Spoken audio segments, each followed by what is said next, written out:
Hello viewers, இனி நம்ம பார்க்க போகிறது the too perfect saint toss aside by my fiance sold to another kingdom அப்படின்ற ஒரு மேஜிக் ஃபேண்டசி அண்ட் ரொமான்ஸ் ஜானர்ல வர ஒரு அனிமே பத்தா பார்க்க வரோம். இது பேர் பெருசா இருக்கிறதுனால நம்ம டூ பர்ஃபெக்ட் செயின்ட்னு வச்சுப்போம். இந்த அனிமே ஒரு ஃபீல் குட் அனிமே சொல்லலாம். ஸ்டார்டிங்ல கொஞ்சம் சோகமா போக அப்புறம் இந்த அனிமே ரொம்ப சூப்பரா போய்கிட்டு இருக்கும். சரி, வளவலன்னு பேசாம வாங்க நம்ம ஸ்ட்ரெயிட்டா வீடியோக்குள்ள போகலாம். எபிசோட் ஓப்பனிங்ல ஒரு நரேஷன் வாய்ஸும், எங்க உலகத்துல நிறைய உயிரினங்கள் மனித இனத்துக்கு எதிர்க்கா இருக்கு. அப்படிப்பட்ட உயிரினங்களை நாங்க மான்ஸ்டர்ஸ் கூப்பிட்டுப்போம். இந்த மாதிரி மான்ஸ்டர்ஸ் கிட்ட இருந்து மனுஷங்களை காப்பாத்துறதுக்கு எங்களுக்கு சீக்ரெட் பவர் தேவைப்பட்டுச்சு. அதை வச்சு பவர்ஃபுல்லான பேரியர்ஸை கிரியேட் பண்ணுவோம். அப்படி இந்த பேரியர் உருவாக்குறவங்க தான் செயின்ட்ஸ் கூப்பிடுவோம். அவங்க வந்து மான்ஸ்டர்ஸை விரட்டி அடிச்சு இந்த நிலத்தை சுத்தப்படுத்துவாங்க. ஒரு நாட்டுக்கு செயின்ட்ங்கிறது ரொம்ப அவசியமான நேஷனல் செக்யூரிட்டின்னு சொல்லலாம். அதனால தான் ஒரு கண்ட்ரிலையும் அட்லீஸ்ட் ஒரு செயின்ட் ஆச்சு இருக்கணும். அப்புறம் இந்த நாடு கிங்டம் ஆஃப் கிரிட்டோனியா.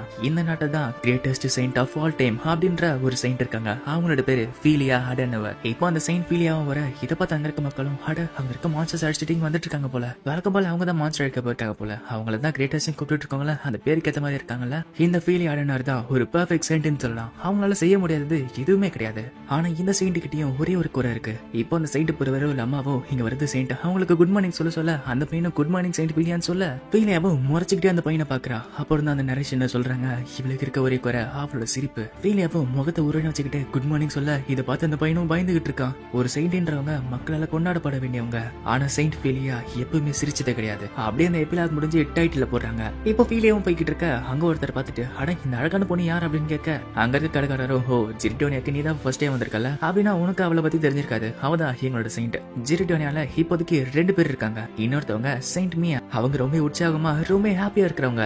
அவங்களோட சிரிப்பு இந்த ஜிரிட்டோனியா மக்களுக்கு ஒரு பெரிய பொக்கிஷம்னு சொல்லலாம். அவங்க தான் இங்க இருக்க மக்களுக்கு ரொம்ப பிடிக்கும். ஆனா அங்க இருக்காளே அவ அப்படி கிடையாது. அதுதான் செயின்ட் ஃபீலியா, செயின்ட் மியாவோட அக்கா. அது மட்டும் இல்லாம ஹிஸ்டரியிலேயே பவர்ஃபுல்லான செயின்டோ அவதான். இப்ப அங்க இருக்க மக்களும் செயின்ட் ஃபீலியா கிட்ட ஒவ்வொரு வேலையும் கேட்க செயின்ட் ஃபீலியாவே அவங்க கேட்கறதுக்கு முன்னாடியே அந்த வேலையை செஞ்சு முடிச்சிடுறா. அப்படி ஒரு வயசானவங்க கேட்க இங்க மழை வராம விவசாயம் கம்மியா இருக்குன்னு சொல்ல செயின்ட் ஃபீலியாவும், கவலைப்படாதீங்க நான் அடுத்த வாட்டி மழையை வர வைக்கிறேன் அப்படின்னு சொல்ல இதுக்கு பின்னாடி இருக்க ஒரு ஷாக் ஆகுறாரு. இன்னொரு நோபல் வந்துட்டு, நான் ஒரு மெடிசன் கேட்டல அதை ரெடி பண்ணிட்டீங்களா அப்படின்னு சொல்ல அவரு மனசுக்குள்ள அது ஒரு இம்பாசிபிளான விஷயம், அது அவளால் செய்ய முடியாது அப்படின்னு சொல்ல, ஆனா செயின்ட் ஃபீலியாவும் கவலைப்படாதீங்க அதை நான் செஞ்சுட்டேன், அந்த ஃபார்முலாவை உங்க ஹெர்பலிஸ்ட் கிட்ட கொடுத்துட்டேன் அப்படின்னு சொல்ல இதுக்கிட்ட இந்த நோபலுமே ஷாக் ஆகுறாரு. இந்த விஷயத்துல கேட்டிருந்தோமே அப்ப ஜிரிட்டோனியா செயின்ட் ரொம்ப சூப்பர் போலயே, அவங்க நிறையவே திறமை வச்சிருக்காங்களே. அந்த கடைக்காரரும் ஜிரிட்டோனியால முக்காவாசி நிறையவே பாலைவனமாவும் ரொம்ப வறண்டு போன இடமா தான் இருந்துச்சு. இந்த இடத்துல சாப்பாடு மருந்துமே ரொம்ப கம்மியா இருந்துச்சு.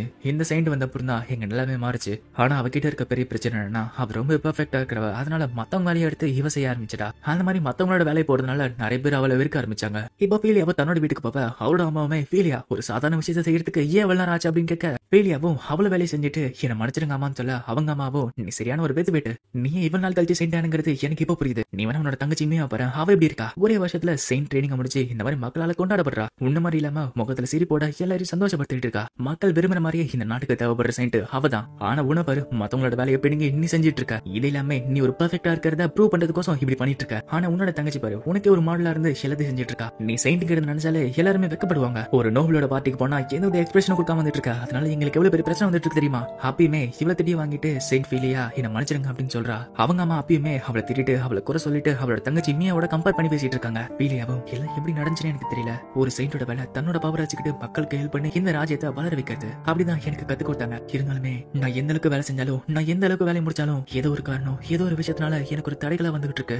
எனது மக்களுக்கு பிடிச்ச மாதிரி சிரிக்கணுமா, சந்தோஷமா இருக்கணுமா, எனக்கு இன்னுமே அதெல்லாம் பத்தி சுத்தமா புரியல. எனக்கு சின்ன வயசுல இருந்து எப்படி சிரிக்கணும்னு தெரியாது. ஒருவேளை அந்த விஷயத்தை வச்சுதான் என்னோட ஃபேன்ஸ் என்ன இப்படி வெறுக்கிறாங்க போல. ஆனா அவங்க சின்ன வயசுல இருந்து என்னோட தங்கச்சியா பாசம் வளர வளர்த்துட்டு இருந்தாங்க. நிறைய பாசம் காட்டி வளர்த்தாங்க. அப்போ என் மனசுக்குள்ள நான் சொன்னது என்னன்னா, நான் கஷ்டப்பட்டு வேலை செஞ்சு என்னோட பேரண்ட்ஸ் பெருமையாக்கி அவங்களுமே என்னை இந்த மாதிரி ட்ரீட் பண்ண வைப்பேன். அந்த மார்க்கெட்ல செயின்ட் ஃபீலியா பத்தி கேட்டிருந்தோமே, செயின்ட் ஃபீலியா ஹார்டனர் ஃபேமிலியில பிறந்தவ. 5 வயசுல வீட்டை விட்டுட்டு சர்ச்சுக்கு போய் ஒரு செயின்ட் ஒரு ட்ரைனிங் எடுத்துக்கிட்டா. அவ பாஸ்ட் பிரசன்ட் மேஜிக் அப்புறம் மார்ஷல் ஆர்ட்டுமே கத்துக்கிட்டா. அதே டைம் இந்த செயின்ட் ஃபீலியாவும் மனசுக்குள்ள என்கிட்ட சிரிப்பும் இல்ல, மத்தவங்களை இருக்கிற அளவுக்கு எனக்கு எந்த ஆட்டிடியூடும் கிடையாது. அதனாலதான் நான் செய்யற எல்லா விஷயத்திலயும் ஒரு பெர்ஃபெக்டா இருக்கணும்னு சொல்லிட்டு கஷ்டப்பட்டு உழைச்சேன். என்னோட பேரண்ட்ஸ் செயின்ட் ட்ரைனிங்ல என்ன சேர்த்து விட்டாங்க. அந்த டைம்ல என்னோட மாஸ்டர் எனக்கு நரகத்தை காட்டினாங்க. அவளோட மாஸ்டரும் நீ சரியான வெத்து வெட்டி இந்த ட்ரைனிங் கத்துக்கிட்டாச்சு, மத்தவங்களுக்கு யூஸ் ஆகி மத்தவங்களை பெருமைப்படுத்துறான்னு பாப்போம். ஃபீலியாவும் எல்லா விஷயத்தையும் செய்ய முறை ஒரு பெர்ஃபெக்ட் செயின்டா நான் மாறினேன். ஆனா இந்த விஷயத்தை அறியறதுக்கு நான் இம்பாசிபிளான ட்ரைனிங் குள்ள போனேன். அந்த டைம்ல எனக்கு சிரிக்கிறதுக்கு கூட நேரமே கிடையாது. இந்த சைடு ஃபீலியா பத்தி படிச்சுட்டு இருக்கணுமே, அவ 16 வயசுலேயே செயின்ட் ஆனா. அதுவும் இல்லாம ஹிஸ்டரியிலேயே கிரேட்டஸ்ட் ஆஃப் ஆல் செயின்ட்னு டிக்ளரும் பண்ணாங்க. அதுக்கப்புறம் 19 வயசுல இந்த நாட்டோட ராஜாவே அவளோட திறமையை பத்தி தெரிஞ்சுக்கிட்டு தன்னோட 2வது மகனான அதாச்சி இந்த ஜிரிட்டோனியாவோட செகண்ட் பிரின்ஸ் ஆன ஜூலியஸ்க்கு அவளை மனம் முடிச்சு வச்சாரு. இப்போ அங்க ஒரு சோல்ஜர் வந்துட்டு வெயிட் பண்ணதுக்கு என்ன மன்னிச்சுங்க, இப்போ நீங்க ராஜாவை பார்க்கல அப்படின்னு சொல்ல இப்ப அவருமே ராஜாவை பார்க்க போறாரு. ஃபீலியாவும் பிரின்ஸ் ஜூலியஸ்க்கும் எனக்கும் என்கேஜ்மெண்ட் ஆனப்போ என்னை பத்தி எல்லாரும் புரிஞ்சுக்கிட்டாங்கன்னு நான் நம்பினேன். இப்ப ஃபீலியாவும் போய்கிட்டு இருக்க அங்க ஒரு அப்பா மக சிரிச்சு பேசிட்டு இருக்கிறத பார்த்து அவ இனிமே சோகமாவரா. இப்ப ஃபீலியாவும் வீட்டுக்கு போவ அவளோட தங்கச்சியும் அக்கா நல்ல வந்துட்டீங்களா, திருப்பியுமே என்னோட ரூம்ல படிச்சிட்டு இருக்கேன் அப்படின்னு கேட்க அவளோட தங்கச்சியும் மத்தவங்க சொல்ற மாதிரியே சந்தோஷமா சிரிச்சுக்கிட்டு உங்களோட ரூம் தான் எனக்கு ரொம்ப பிடிச்சிருக்கு, ரொம்ப ரிலாக்சிங்கா இருக்கு, அதுவும் இல்லாம இதுல வர வாசனை எனக்கு ரொம்ப பிடிச்சிருக்கு. ஃபீலியாவும் மனசுக்குள்ள எனக்கு இந்த வீடு என்னோட வீடு மாதிரியே தெரியாது, ஆனா மியாவை தவிர்த்து இவளால தான் இந்த வீட்டுக்கு திரும்பி வரவே எனக்கு தோணுது. ஃபீலியாவும் பின்னாடி ஒரு பாக்ஸ் வச்சிட்டு இருக்க அவளோட தங்கச்சியும் அக்கா பின்னாடி என்ன பாக்ஸ் வச்சிருக்கீங்க அப்படின்னு கேட்க ஃபீலியாவும் அந்த கிஃப்ட் எப்படின்னு சொல்ல தெரியாம கொடுத்து அந்த ஹேர்பினை பார்த்து அவளுமே எனக்கு ரொம்ப சந்தோஷமா இருக்கு, நீங்க உங்களை பத்தி கவலைப்பட மாட்டீங்க, ஆனா எனக்கு நீங்க ஹேர்பின் வாங்கிருக்கீங்களா, அது காலம் பூரா பாத்துப்ப அப்படின்னு சொல்ல இதை பார்த்து ஃபீலியாவுக்குமே கொஞ்சம் சந்தோஷமா இருக்கு. மியாவும் எனக்கு தெரியும் இதுக்கு நன்றி கடனா உங்களுக்கு நான் ஒரு ட்ரெஸ் எடுத்து தரேன்னு ஃபீலியாவும் பிரின்ஸ் ஜூலியஸ் என்ன பார்க்க வர சொன்னாரு. மியாவும் அப்போ இது கண்டிப்பா டேட்டா தான் இருக்கும், சரி அப்போ நாளைக்கு வர முடியாது, அடுத்த நாள் நம்ம கண்டிப்பா ஷாப்பிங் போவோம் சரியா. ஃபீலியாவும் ஓகே இது ஒரு ப்ராமிஸ்னு சொல்ல அவன் மனசுக்குள்ள என்னோட வேலை ரொம்ப கஷ்டமானது, ஆனா மியாவோட வாழ்க்கையில இருக்க வரைக்கும் இந்த கஷ்டத்தை நான் அப்படியே சமாளிச்சுப்பேன். இப்போ இந்த நாட்டோட செகண்ட் பிரின்ஸ் ஆன பிரின்ஸ் ஜூலியஸ் காட்டுறாங்க. இவதான் ஃபீலியா கூட என்கேஜ்மெண்ட் ஆனவன். அவனுமே அந்த வெத்து வெட்டு ஃபீலியா இப்பயுமே தன்னோட வேலையை காட்டிட்டு இருக்கால. கூட இருக்கவனும் ஆமா ஆமா அவளை நிறைய பேர் கிரேட்டஸ்ட் சொல்றதுனால நிறைய திமிரில் சுத்திட்டு இருக்கா. இன்னொருத்தனும் ஹார்ஸ் டிமேனி கிட்ட இருந்து காப்பாத்தின நம்ம லெஜெண்டரி சைண்ட் கம்பேர் பண்ணா இவெல்லாம் ஒண்ணுமே கிடையாது. அந்த பிரின்ஸோ ஆமா ஆமா ஜிரிட்டோனியாக்கு 2 சைண்ட்லாம் தேவையே கிடையாது, அதனால நம்மளோட பிளான இறக்க வேண்டியதுதான். இப்ப மியா அவ ஃப்ரீ டைம்ல வெளியே வாக்கிங் போவா. இதை பார்த்து தன்னோட மக்களுமே அவளை சந்தோஷமா வர வைக்கிறாங்க. மத்தவங்க சொன்ன மாதிரியே மியா அங்க இருக்க மக்களை அங்க இருக்க மக்களுமே அவளை சந்தோஷமா வரவேற்றுட்டு இருக்காங்க. இன்னொருத்தனும் உங்க தலையில ஹாப்பி நல்லா இருக்கு, இது எப்படி வந்துச்சு அப்படின்னு கேட்க மியாவும் எனக்கு பிடிச்சவங்க இது கிஃப்ட் பண்ணாங்க, அவங்கள மாதிரிதான் இருக்கணும்னு சொல்லிட்டு நான் ஆசைப்படுறேன் அப்படின்றா. அதே டைம் ஃபீலியாவும் இப்ப பிரின்ஸ் ஜூலியஸை பார்க்க போயிட்டு இருக்கா. அவள மனசுக்குள்ள எதுக்காக இப்ப அர்ஜென்ட்டா வர சொல்லிருக்காரு எனக்கு தெரியல அப்படின்னு சொல்லிட்டு வெளியே பார்க்க அவளோட ஃபேமிலி கேரேஜ் அங்க நின்னுட்டு இருக்கு. இப்ப ஃபீலியாவும் உள்ள போவ அங்க இருக்க பிரின்ஸும் வா வா ஃபீலியான்னு சொல்லிட்டு வரவேற்க இதை பார்த்து ஃபீலியாவும் மனசுக்குள்ள இவன் இந்த அளவுக்கு சந்தோஷமா இருந்து நான் பார்த்ததே கிடையாது.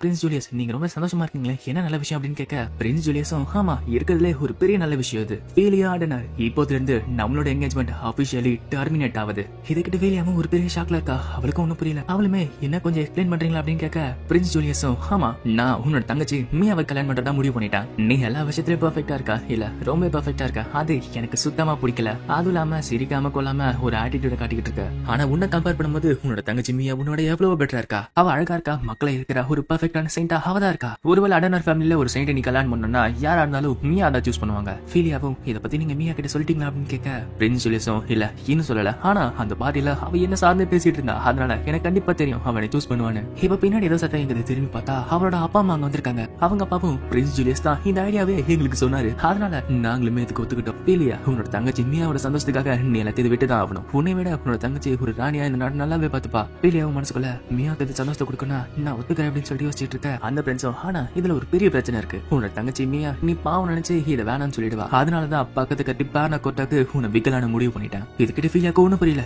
என்ன சொல்ல வரீங்க அப்படின்னு கேட்க அந்த பிரின்ஸும் அவங்களோட கண்ட்ரில இருந்த ஒரே சைட்டுமே இறந்து போயிட்டாங்க, அதனால அவங்க கண்ட்ரில நிறைய மாஸ்டர்ஸும் நிறைய பிரச்சனையும் இருக்கு, அதனால அவங்களுக்கு இந்த ஆஃபர் கொடுத்தேன், ஹிஸ்டரியிலேயே கிரேட்டஸ்ட் சைண்ட் உங்களுக்கு நான் தரவா அப்படின்னு கேட்க அதுக்கு அவங்க என்ன பதில் சொன்னாங்க தெரியுமா, என்கிட்ட கெஞ்சி எனக்கு தாங்கன்னு சொல்லிட்டு கேட்டாங்க. இது எப்படிப்பட்ட டீல் நீயே பாத்துக்கோ, எல்லாருமே இதுல சந்தோஷமாவாங்க, அதுவும் இல்லாம இன்னொரு கண்ட்ரிக்காக எனக்கு என்கேஜ்மெண்ட் ஆனவளை விட்டு போறது நினைச்சா கஷ்டமா இருக்குன்னு சொல்ல இது கேட்டு நிறைய மக்கள் எனக்கு சப்போர்ட் பண்ணுவாங்க.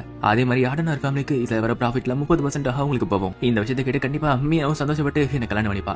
ஆமா இது எல்லாரையுமே சந்தோஷமா தான் ஆக்க போகுது. இது கேட்டு ஃபீலியாவும் ஷாக்ல இருக்கா. இல்லையா உனக்கு போய் ஏன் அவ்வளவு காசு கொண்டு வாங்குறாங்கன்னு எனக்கு தெரியவே இல்லை, நீ ஒரு வெத்து வெட்டு உனக்குலாம் அந்த அளவுக்கு வரது கிடையாது. அவங்க அம்மாவும் இப்ப நீ போனதுனால நம்மளோட ஃபேமிலி சொசைட்டில ஒரு பெரிய இடத்துல இருக்க போது உன்னை கஷ்டப்பட்டு வளர்த்ததுக்கு எங்களுக்கு இப்பதான் பலன் கிடைக்குது போல. ஃபீலியாவும் மனசுக்குள்ள நான் சின்ன வயசுல இருந்து அவ்வளவு கஷ்டப்பட்டது நீங்க நேர்த்திப்பீங்க கோசம் தான், நானுமே உங்க பொண்ணு தானே ஏன் ஏத்துக்க மாட்டேங்கிறீங்க. அவங்க அம்மாவும் போயிட்டு வா ஃபீலியா, இதுக்கப்புறம் நான் உன்னை சந்திக்கவே மாட்டேன் நம்புறேன் அப்படின்னு சொல்ல இதுக்கிட்ட ஃபீலியா அங்கே உடஞ்சு போறா. ஃபீலியாவும் எனக்கு எங்கேயுமே சந்தோஷம் இல்லைனா நான் எங்க தான் கண்டுபிடிப்பாத. இந்த சைடு மியாவும் சந்தோஷமா அவங்க அக்காவை பக்கம் வரா, ஆனா அதே டைம் சைடு பார்த்தா ஃபீலியாவுமே அந்த நாட்டை விட்டு வெளியே போறா. இப்படி ஃபீலியாவும் சோகமா அங்கே கிளம்பிட்டு இருக்க இந்த சைடு அந்த பிரின்ஸ் பார்த்தா சந்தோஷத்துல அந்த பண்ண கொட்டிய கண்ட்ரி நம்மளுக்கு நிறைய காசு கொடுத்துருக்காங்க, அதை எதுல செலவு பண்ணலாம் அப்படின்னு சொல்லிட்டு யோசிச்சுட்டு இருக்கான். அவனுக்கு ஜால்ரா அடிக்க 2 பேருமே உங்களுக்கு ஒரு தங்க சிலையை வச்சிடலாமே, அந்த காசு அது கரெக்டா இருக்கும்ல. அந்த பிரின்ஸும் ஆட ரொம்பலாம் ஆடக்கூடாதுப்பா, என்னோட அப்பா இனிமே உயிரோடு தான் இருக்காருல. இன்னொருத்தனும் அவர் உயிரோடு தான் இருக்காரு, ஆனா அவருக்கு ரொம்ப காலத்துக்கு உடம்பு சரியில்லாம படுத்த படுக்கையா இருக்காருல. அதுவும் இல்லாம ஃபர்ஸ்ட் பிரின்ஸ் பெர்னாண்டோ உங்களை பார்த்து பயந்து பப்ளிக் கண்ணுக்கு தெரியாம எங்கேயே ஒளிஞ்சிட்டு இருக்காரு. நம்ம யோசிச்சு பார்த்ததை விட சீக்கிரமாவே நீங்க ராஜாவாக போறீங்க.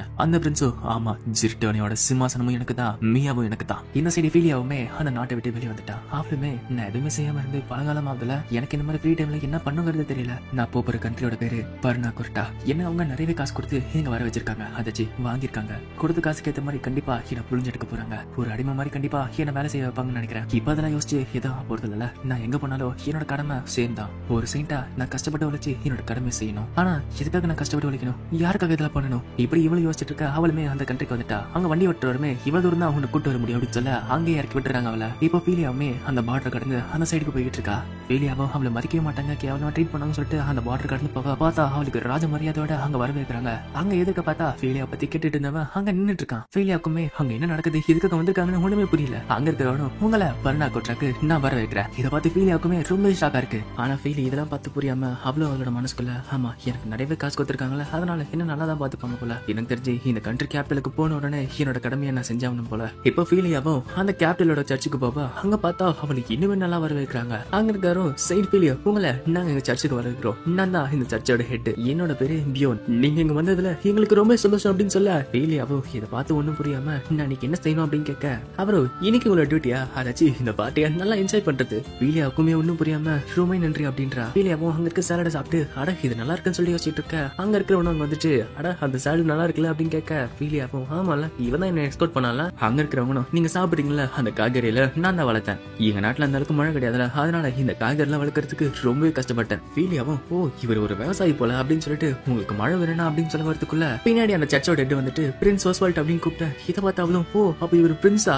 அந்த ஹெட் வந்து பார்த்துட்டு அப்ப நீங்க உங்களை இன்ட்ரடியூஸ் பண்ணிக்கல, சரி நான் சொல்றேன், இவர் தான் இந்த கண்ட்ரியோட செகண்ட் பிரின்ஸ், இவர் தான் பிரின்ஸ் ஓஸ்வால்ட், அவரு உங்களை பார்த்ததுல ரொம்ப சந்தோஷம் செயின்ட் ஃபீலியா அப்படின்னு சொல்ல ஃபீலியாவும் அப்ப இவர் தான் செகண்ட் பிரின்ஸா சொல்லிட்டு ஷாக் ஆகிறா. அந்த பிரின்ஸ் ஓஸ்வால்ட்டும் ஒரு முக்கியமான விஷயத்த உங்ககிட்ட நான் பர்சனலா சொல்லணும்னு ஆசைப்பட்டேன். உண்மை என்னன்னா என்ன மன்னிச்சிருங்க, இந்த மாதிரி புனிதமான ஒரு செயின்ட்டை காசு கொடுத்து வாங்குறது ஒரு பெரிய தப்புன்னு எனக்கு தெரியும். எங்களோட பழைய செயின்ட்டை நாங்க இழந்துட்டோம், அதனால எங்க கண்ட்ரி நிறைய பிரச்சனை இருந்துச்சு, எங்களுக்கு வேற வழி தெரியல. ஜெரிட்டோன கண்ட்ரி அந்த மாதிரி ஒரு ஆஃபர் கொடுக்குறப்ப கடவுளை எங்களுக்கு சொன்ன மாதிரி இருந்துச்சு, அதனால தான் நாங்க அதை ஏத்துக்கிட்டோம். எனக்கு தெரியும் உங்க சொந்த நாட்டை விட்டுட்டு சொந்த வீட்டை விட்டுட்டு இந்த மாதிரி இன்னொரு கண்ட்ரிக்கு வரது எவ்வளவு கஷ்டமா இருக்குன்னு எனக்கு புரியுது. அதனால நான் ஒரு உறுதிமொழி எடுத்துக்கிட்டேன், உங்களுக்கு தேவையானது எல்லாத்தையுமே நானே நேரம் இருந்து பார்த்துப்பேன். நீங்க எங்க கண்ட்ரியை காப்பாத்து வந்தவங்க, உங்களை பாத்துக்கிறது என்னோட கடமையா இருக்கும். இந்த கண்ட்ரில வாழ்றதுக்கு கண்டிப்பா உங்களுக்கு பிடிக்கும், அதுக்கு நான் கேரண்டி அப்படின்னு சொல்ல ஃபீலியாவும் என்னது இந்த கண்ட்ரில சந்தோஷமா வாழணும்னு ஆசைப்படுறாரா. ஆட ஒரு விஷயத்தை பிடிக்கிறது என்னங்கிறது நான் மறந்து போயிட்டல. அந்த பிரின்ஸும் ஓவரா வளர்ட்டல. சரி அந்த காய்கறிகளை பத்தி எதோ ஹெல்ப் பண்றது சொன்னீங்களே அது என்னன்னு கேட்க ஃபீலியாவும் அதுவா கொஞ்ச நாளைக்கு எனக்கு டைம் கொடுங்க, இந்த நாட்டுல மழை வர வைக்கிறது ஏன் பொறுப்பு. இதை சொன்ன உடனே ஃபீலியாக்கு அவங்க அம்மா அவளை திட்டு தனியா போந்துட்டு இருக்கு. ஒருவேளை நான் ஓவரா போயிட்டு இருக்கேன்னா இதை கிட்ட அந்த பிரின்ஸும் ஆனா உங்களால செய்ய முடியுமா, ரொம்ப சூப்பர், எப்படி இவங்களும் பேசிட்டு இருக்க. அங்க எதமா சத்தம் கேக்குது, அட என்ன சத்தமா இருக்கு, இனிமே கொஞ்சம் இன்ட்ரோடியூஸ் பண்றியா சொல்லிட்டு இன்னொருத்தர் வர பிரின்ஸ் சொல்லிட்டோம் இந்த கண்ட்ரியோட கிரவுன் பிரின்ஸ் இவர் தான் என்னோட அண்ணன் ரேஹார்ட், அவரும் உங்களை பார்த்ததுல ரொம்ப சந்தோஷம், என்னோட நாட்டை உங்களோட கையில ஒப்படைக்கிறேன். ஃபீலியாவும் கண்டிப்பா நான் நல்லா பாத்துப்பேன், இந்த நாட்டோட 2 பிரின்ஸ் என்ன நேர்ல பார்க்க வந்திருக்காங்க அப்படின்னா அந்த அளவுக்கு என் கிட்ட இவங்க எதிர்பார்க்கறாங்க. இப்போ அந்த நரேஷன் வருஷம் தன்னோட நாட்டுல இருந்து விற்கப்பட்ட ஃபீலியா பர்னா கோட்டால தன்னோட வாழ்க்கைய ஆரம்பிச்சா. இப்போ அந்த கேபிட்டலோட மார்க்கெட் கிட்டங்க அங்க இருக்க மக்களுமே இப்பெல்லாம் நிறைய சப்ளைஸ் வரதே இல்ல, நடுவுல மான்ஸ்டர்ஸ் தாக்கறதுனால நிறைய பேர் இங்க வரவே மாட்டாங்க. இதனாலே இந்த நாட்டோட பொருளாதாரம் விழுந்துகிட்டே போயிட்டு இருக்கு. நம்மளோட செயின்ட் இருக்கிறப்ப இந்த பிரச்சனை எல்லாம் வரவே வராது. செயின்ட் எலிசபெத் இறந்தாங்கிறத என்னால இன்னுமே நம்ப முடியல. இன்னொருத்தனும் ஆமா ஒரு புது செயின்ட் பக்கத்து கண்ட்ரில இருந்து வர வச்சாங்க நான் கேள்விப்பட்டேன். இன்னொருத்தவனும் ஆமா நானுமே பார்த்தேன், இருந்தாலுமே அவ பாக்குறதுக்கு ஒரு மாதிரி இருக்கா, அவ பக்கத்துல போறதுக்கு எனக்கு ஒரு மாதிரி இருக்கு அப்படின்றாங்க. இப்போ ஃபீலியாமே தூங்கி அழிஞ்சிக்கிறான். அவளுமே அந்த வீட்டை பார்த்துட்டு என்னோட ஃபேமிலி ஹோமை விட இது 2 மடங்கு பெருசா இருக்கே. அவளும் நான் நேத்து இந்த கண்ட்ரிக்கு வந்தேன், அவளோட மைண்டுக்குள்ள அவனோட அப்பா அம்மா வர கண்டிப்பா நான் இனிமே நாள உழைக்கணும் அப்படின்னு சொல்றா. இப்போ ஃபீலியா வெளியே வர அங்க ஒரு மெய்டு ஒரு பட்லர் வர. அந்த மெய்டுமே ஃபீலியா இந்நேரத்துல என்ன பண்ணிட்டு இருக்கீங்க, இவ்வளவு சீக்கிரமா ஏன் எழுஞ்சிங்க. ஃபீலியாவும் என்னோட செயின்டோட கடமை இருக்குல்ல, ஆனா அதுக்கு முன்னாடி எனக்கு நீங்க ஒரு விஷயத்தை செஞ்சவன அப்படின்னு கேட்க இப்ப ஃபீலியாவுமே ஒரு காட்டை நோக்கி போய்கிட்டு இருக்கா. அந்த நரேஷன் வாய்ஸும் கிங்டம் ஆஃப் பர்னாகோட்டா இந்த கான்டினென்ட்ல சென்டரா இருக்கிறது இந்த கண்ட்ரி தான். இந்த கண்ட்ரியோட பார்டர்ல 5 கண்ட்ரியுமே சூழ்ந்து இருக்கு. இந்த நாடு காடுகளும் மலைகளுமா சூழ்ந்து இருக்கும். கேபிட்டல் சிட்டி ஆஃப் ஹாம்பர்க் இதுதான் இந்த நாட்டோட சென்டர்ல இருக்கிறது. ஆனா இந்த மலைகள் மான்ஸ்டர்ஸ்க்கு ஒரு நல்ல கூடா இருக்கு, அதனால பர்னாகோட்டால நிறைய மான்ஸ்டர்ஸ் அட்டாக் நடக்கும். இப்படி ஃபீலியாவும் அந்த மேப்ல எங்க மான்ஸ்டர்லாம் இருக்குன்னு சொல்லிட்டு பாத்துட்டு வந்துட்டு இருக்க. அந்த பட்லரும் என்ன பாத்துட்டு இருக்கீங்க அப்படின்னு கேட்க ஃபீலியாவும் அதெல்லாம் இருக்கட்டும், ஆமா நீங்க என் கூட வந்தீங்க அப்படின்னு கேட்க அந்த பட்லரும் உங்களுக்கு தேவையான எல்லாத்தையுமே நாங்க பாத்துக்கணும்னு சொல்லிட்டு எங்களை அசைன் பண்ணிருக்காங்க, அதனால உங்களோட செயின் டியூட்டிஸ்லயுமே நாங்களுமே கலந்துப்போம். உங்களோட ஃபர்ஸ்ட் டேனால சீக்கிரமா எழுஞ்சி இப்படி பண்றீங்களா அப்படின்னு கேட்க ஃபீலியாவும் ஃபர்ஸ்ட் டேல தினமும் நான் அப்படிதான் எழுஞ்சிப்பேன். இதுக்கிட்ட அவங்களும் ஷாக் ஆக ஃபீலியாவும் ஆமா என்னோட செயின் டியூட்டிஸ் நான் செய்யணும், அதனால நான் இவ்வளவு சீக்கிரமா எழுச்சிப்பேன். இதுக்கிட்ட அவங்களும் ஷாக் ஆயிட்டு சரி ஜெட்டியோனால அப்படி நடக்கல போல, சரி இந்த மேப்ல என்ன தெரிந்தீங்க அப்படின்னு கேட்க ஃபீலியாவும் இந்த இடம் மலைகளால சூழ்ந்துபட்டு இருக்கு, அதனால எந்த இடத்துல மான்ஸ்டர் இருக்கும் எங்க தங்கிட்டு இருக்குன்னு சொல்லிட்டு நான் மார்க் பண்ணிட்டு இருக்கேன். அதனால இப்ப நம்ம போறது டெட்டோரியா மவுண்டன்ஸ்க்கு. அந்த இடத்துக்கு போன அப்புறம் ஃபீலியாவும் கருப்பு மேகனால சூழப்பட்டு மூச்சு கூட விடியாத அளவுக்கு இந்த அளவுக்கு ஸ்ட்ராங்கா இருக்கு. இந்த இடத்துல நிறைய மான்ஸ்டர்ஸ் இருக்கு, நம்ம இனிமேல் வந்திருந்தா கண்டிப்பா ஒரு பெரிய பிரச்சனை நடந்திருக்கும். நான் எதிர்பார்த்ததை விட இங்க இருக்க மான்ஸ்டரோட கோடு ரொம்ப பெருசா இருக்கு, அதனால இது ஆபத்தா இருக்கலாம், நீங்க பின்னாடி தள்ளி நில்லுங்க அப்படின்னு சொல்ல இதுக்கிட்ட அந்த பட்லரும் அந்த மெய்டுமே செயின்ட் ஃபீலியா உங்களோட பாதுகாப்புக்கு நாங்க பொறுப்பா இருக்கோம். அதனால எந்த கவலை இல்லாம உங்க கடமைகளை நீங்க செய்யலாம். இதை பார்த்து ஃபீலியாக்கு ஒன்றும் புரியல. அவளுமே ஒருவேளை நான் வேலை செய்யறேனா இல்லையா, கரெக்டா செய்யறேன்னு சொல்லிட்டு வாட்ச் பண்ணிட்டு இருக்காங்க போல. இப்போ அந்த மேடுமே அந்த பட்லர் கிட்ட, செயின்ட் எலிசபெத்துக்கு நீங்களுமே செக்யூரிட்டியா இருந்தவர் தானே? அந்த பட்லரும் ஆமா, அவங்களுக்கு மட்டும் இல்ல, அவங்களுக்கு முன்னாடி இந்த செயின்ட்டுக்குமே நான் செக்யூரிட்டியா இருந்தவன் தான். மேலும் கடைசி செயின்ட் என்ன பண்ணுவாங்க, எப்படி இருப்பாங்கிறத நான் பார்க்கவே இல்ல. ஒரு பேரியரை கிரியேட் பண்றதுனா எப்படி பண்ணுவாங்க அப்படின்னு கேட்க, அந்த பட்லரும் செயின்ட்ஸ்லாம் கடவுள்கிட்ட வேண்டுவாங்க, அந்த பவரை வச்சுக்கிட்டு பேரியர்ஸை கிரியேட் பண்ணுவாங்க. இந்த பேரியர்லாம் பார்க்கறதுக்கு ஒரு பில்லர் மாதிரி இருக்கும். அந்த பில்லரை இந்த நிலத்தை சுத்தி வைப்பாங்க. அதுக்குள்ள மான்ஸ்டர்ஸ்லாம் வீக் ஆயிடுங்க. ஒரு செயின்ட் எத்தனை பில்லர் கிரியேட் பண்றாங்களோ அந்த பேரியர் அந்த அளவுக்கு பவர்ஃபுல் ஆகும். ஒரு பில்லர் உருவாக்குறதுக்கு பல மணி நேரம் ஆகும். ஒரு பில்லரை கிரியேட் பண்றது அந்த செயின்டோட மேஜிக்கல் பவர் மட்டும் இல்ல, பிசிக்கல் பவருமே இழுத்துரும். அதனால ஒரு நாளைக்கு ஒரு பில்லரை கிரியேட் பண்றது ஒரு பெரிய விஷயம் சொல்லலாம். அதனால தான் செயின்ட் ஃபீலியா பாதுகாக்கிறதுக்கு நிறைய பேர் தேவை. இப்படி அந்த பட்லரும் எல்லாத்தையும் எக்ஸ்பிளைன் பண்ற டைம்ல ஃபீலியா முதல் பில்லரே கம்ப்ளீட் பண்ணிட்டா. இதை பார்த்து அந்த பட்லரும் 30 நிமிஷம் தான் ஆச்சு, அதுக்குள்ள எப்படி பண்ணீங்க? ஃபீலியாவும் ஆமா, நான் இனிமே 7 பில்லரை கிரியேட் பண்ணி ஆகணும். இந்த டைம்ல கணக்கு போட்டா நம்ம லஞ்ச் முடிக்கிற டைம்ல வீட்டுக்கு போயிடலாம். அந்த மைண்டும் ஒன்னு கிரியேட் பண்றதுக்கு அவ்வளவு ஆவணீங்க, சரி விட்டுட்ட. இவங்க என்ன 7 கிரியேட் பண்ண போறேன்றாங்க, இதெல்லாம் சாத்தியமா அப்படின்னு கேட்க, அந்த பட்லரும் ஒரு பில்லர் ஆஃப் லைட்டா 30 நிமிஷத்துல முடிக்கிறதா? இந்த மாதிரி ஒரு விஷயத்த நான் கேள்வி கூட பட்டது கிடையாது. பிரின்ஸ் ஓஸ்வால்ட், நீங்க எங்க தேடி இந்த செயின்ட் கூட்டு வந்தீங்க? இப்போ ஃபீலியாவும் எல்லா பில்லரையும் கிரியேட் பண்ணிட்டா. அந்த மைண்டும் ஆட இப்போ இந்த வானம் ரொம்ப கிளியரா இருக்குல்ல? அந்த பட்லரும் பேரியர் கிரியேட் பண்ணதுக்கு ரொம்ப நன்றி, சரி வாங்க நம்ம மேன்ஷனுக்கு திருப்பி போலாம்னு சொல்ல, ஃபீலியாவும் இல்ல இந்த மான்ஸ்டர்லாம் எப்படி இருக்கு, என்ன பண்ணிட்டு இருக்குங்கிறத நம்ம அப்சர்வ் பண்ணி ஆகணும் அப்படின்னு சொல்ல, இதுக்கு அந்த பட்லர் மேடும் இனிமே ஷாக் ஆகுறாங்க. ஃபீலியாவும் இந்த இன்ஃபர்மேஷன் நம்மளுக்கு கண்டிப்பா அப்புறம் யூஸ் ஆகும். அதுவும் இல்லாம வெஸ்ட் சைட்ல இருக்க மவுண்டன்ல நம்ம பேரியர் கிரியேட் பண்ணலாம் வாங்க அப்படின்னு சொல்லிட்டு போக, அவங்களும் நில்லுங்க நில்லுங்க சொல்லிட்டு பின்னாடி போயிட்டு இருக்காங்க.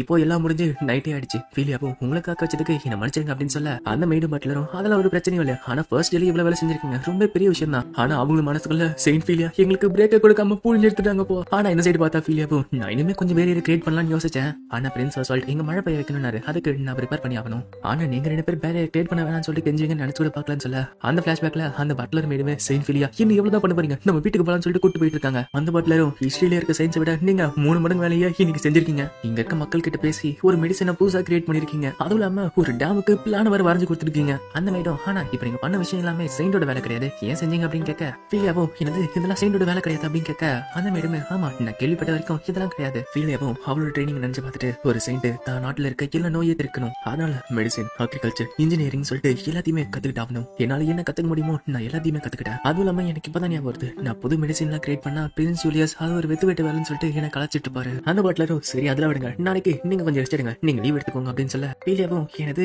லீவ் எடுத்துக்கோவா? அந்த மேடம் இன்னும் இவங்க ரியாக்ஷன் பார்த்தா லீவுங்கிற வார்த்தையை கேள்விப்படாத மாதிரி இருக்கு. ஃபீலியாவும் ஆனா இந்த மாதிரி உங்க நாட்டோட செயின்ட் லீவ் எடுத்தா அது உங்க நாட்டை பாதிக்காதா அப்படின்னு கேட்க, அந்த பட்லரும் இல்ல இந்த நாட்டை விட உங்களோட ஹெல்த் தான் ரொம்ப முக்கியமானது, அதனால நீங்க ஓவர் ஒர்க்லாம் பண்ணாம நார்மலா இருங்க. ஃபீலியாவும் இவங்க 2 பேரும் எங்க அம்மா சொன்னதை விட ஆப்போசிட்டா சொல்லிட்டு இருக்காங்கல்ல. ஃபீலியாவும் இருந்தாலுமே இந்த நாட்டு ஒரு பெரிய பிரச்சனையில இருக்கு, அட்லீஸ்ட் சவுத் சைட்லயாச்சும் என்ன பேரியரை கிரியேட் பண்ண வைங்க, ஒரு செயின்டா அந்த கடமையை என்னால தவிர்க்க முடியாது. இப்ப எல்லாம் முடிஞ்சு அந்த பட்லரும் மேடம் வெளியே வர, அந்த பட்லரும் நீ செயின்ட் ஃபீலியாவை 4 முழுக்க பார்த்த என்ன யோசிக்கிற அப்படின்னு கேட்க, அந்த மேடம் அவங்க எல்லாருக்கும் உண்மையா இருக்கணும், எல்லாத்தையும் நல்லா பண்ணணும் சொல்லி யோசிச்சுட்டு இருக்காங்க, நல்லாவும் பண்றாங்க. எனக்கு அவங்களை ரொம்ப பிடிச்சிருக்கு. ஆனா ஏதோ ஒண்ணு அவங்க கிட்ட வித்தியாசமா இருக்கு, அவங்க ஏதோ ஒரு காரணத்துக்காக வேணுனே ஓவரா ஒர்க் பண்ணிட்டு இருக்காங்க. அந்த பட்லரும் பிரின்ஸ் ஓஸ்வால்ட் சொன்னாரு அவங்க இந்த கண்ட்ரிக்கு வரப்ப தனியா தான் வந்தாங்களாம், கூட யாருமே ஒரு அட்டெண்டன்ட் கூட வரலையா. அந்த மேடம் நீங்க சொல்றது பார்த்தா அது ரொம்ப தப்பா இருக்குல்ல, அவங்க ஒரு செயின்ட் ஒரு கண்ட்ரியோட லீடர் மாதிரி ட்ரீட் பண்ணணும் அவங்கள, அப்படின்னா அந்த ஜெர்டோனியா கண்ட்ரி அவங்கள எந்த அளவுக்கு கேவலமா ட்ரீட் பண்ணிருக்குன்னு தெரியல, அதனால அவங்கள விட நான் நல்லா பாத்துக்கணும்னு ஆசைப்படுறேன். அவங்களுக்கு என்ன தேவையோ எல்லாமே நானே இனிமே நல்லா பாத்துப்பேன். இந்த நாட்டுக்கும் இந்த நாட்டோட மக்களுக்கும் அவங்களுக்கு எவ்வளவு தேவைங்கிறத நான் அவங்களுக்கு ப்ரூவ் பண்ணி காட்டுறேன். இப்போ அடுத்த நாள் அந்த கேபிட்டலோட மார்க்கெட் காட்டுறாங்க, அங்க மக்கள் ரொம்ப சந்தோஷமா பேசிட்டு இருக்காங்க.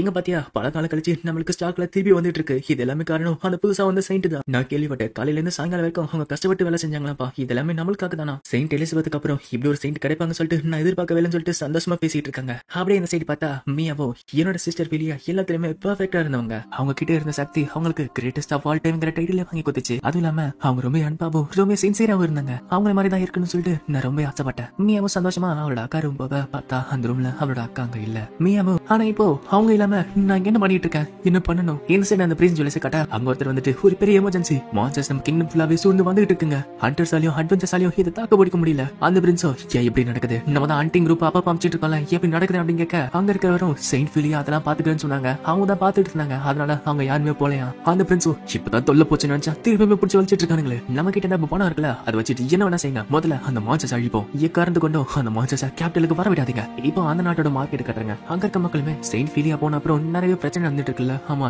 நிறைய பேர் இங்க இப்ப வரதும் இல்ல, இங்க வர பொருட்களும் ஸ்டாக்ஸுமே ரொம்ப கம்மியாகிட்டு இருக்கு. இன்னொருத்தவங்களும் கவலைப்படாத, அது செயின்ட் மியா இருக்காங்களா அவங்க எல்லாத்தையும் பாத்துப்பாங்க. இந்த சைடு மியாவும் வித்தியாசமா இருக்கு, எல்லாமே வித்தியாசமா இருக்கு. என்னோட அக்கா என்கிட்ட ஒரு வார்த்தையும் சொல்லாம பக்கத்து கண்ட்ரிக்கு போயிட்டாங்களா, இதனால நம்பவே முடியல. இப்போ ஒரு பிளாஷ்பேக் காட்டாங்க, மியாவோ பக்கத்து கண்ட்ரிக்கு ஒரு செயின்ட் தவனா ஏன் அனுப்ப வேண்டியதானே, ஏற்கனவே அக்கா தான் என்கேஜ்மெண்ட் ஆனாங்களா, இதுக்கு அவங்க அனுப்புனீங்க அப்படின்னு கேட்க, அவங்க அப்பாவும் இந்த விஷயத்தை பத்தி திரும்பி கேட்காது. இது எல்லாமே ஃபீலியோட முடிவு. என்னோட அக்கா பெர்ஃபெக்ட் சென்டா இருந்தவங்க. என்கிட்ட அவங்களோட கடமைகளை எதுவுமே சொல்லாம இப்படி ஒப்படைச்சு அவங்க வேற கண்ட்ரிக்கு போக மாட்டாங்க. அவங்க இந்த மாதிரி சொல்லாம கொள்ளாம போனதுக்கு 2 காரணம் இருக்கும். ஒண்ணு, இது எல்லாமே திடீர்னு நடந்திருக்கும். அப்படி இல்லைன்னா அவளை என்கிட்ட பேசுறதுக்கு அலோவ் பண்ணிருக்க மாட்டாங்க. இந்த மாதிரி மோசமான விஷயத்த யார் செஞ்சிருப்பா, யார் என்னோட சிஸ்டர் என்கிட்ட பறிச்சாங்களோ அவங்களை கண்டுபிடிச்சு கண்டிப்பா அவங்களுக்கு தண்டனையை கொடுப்பேன். மைடு பட்லரும் அங்க இருக்க மான்சஸ புரட்டி போட்டு எடுத்துட்டு இருக்காங்க. இதை பார்த்து ஃபீலியாவும் பரணக்கொற்ற கண்ட்ரி அதோட ஆர்மிக்கு பேர் போனது. ஒருவேளை இங்க இருக்க மேடு பட்லருக்குமே மார்ஷல் ஆர்ட்ஸ் சொல்லி கொடுப்பாங்க போல. ஆனா உண்மையிலேயே அப்படிலாம் கிடையாது. இவ கொஞ்சம் வித்தியாசமானவங்க. இப்போ அந்த மேடு பட்லர் வந்துட்டு கிளீனிங் முடிச்சிட்டா அப்படின்னு சொல்ல ஃபீலியாவும் ரொம்ப நன்றி, நீங்க சூப்பராவே சண்டை போட்டீங்க அப்படின்னு சொல்ல அந்த பட்லர் இல்ல நீங்க ஆல்ரெடி பேரியர் கிரியேட் பண்ணி இங்க இருக்க மான்சஸ வீக் பண்ணிட்டீங்க,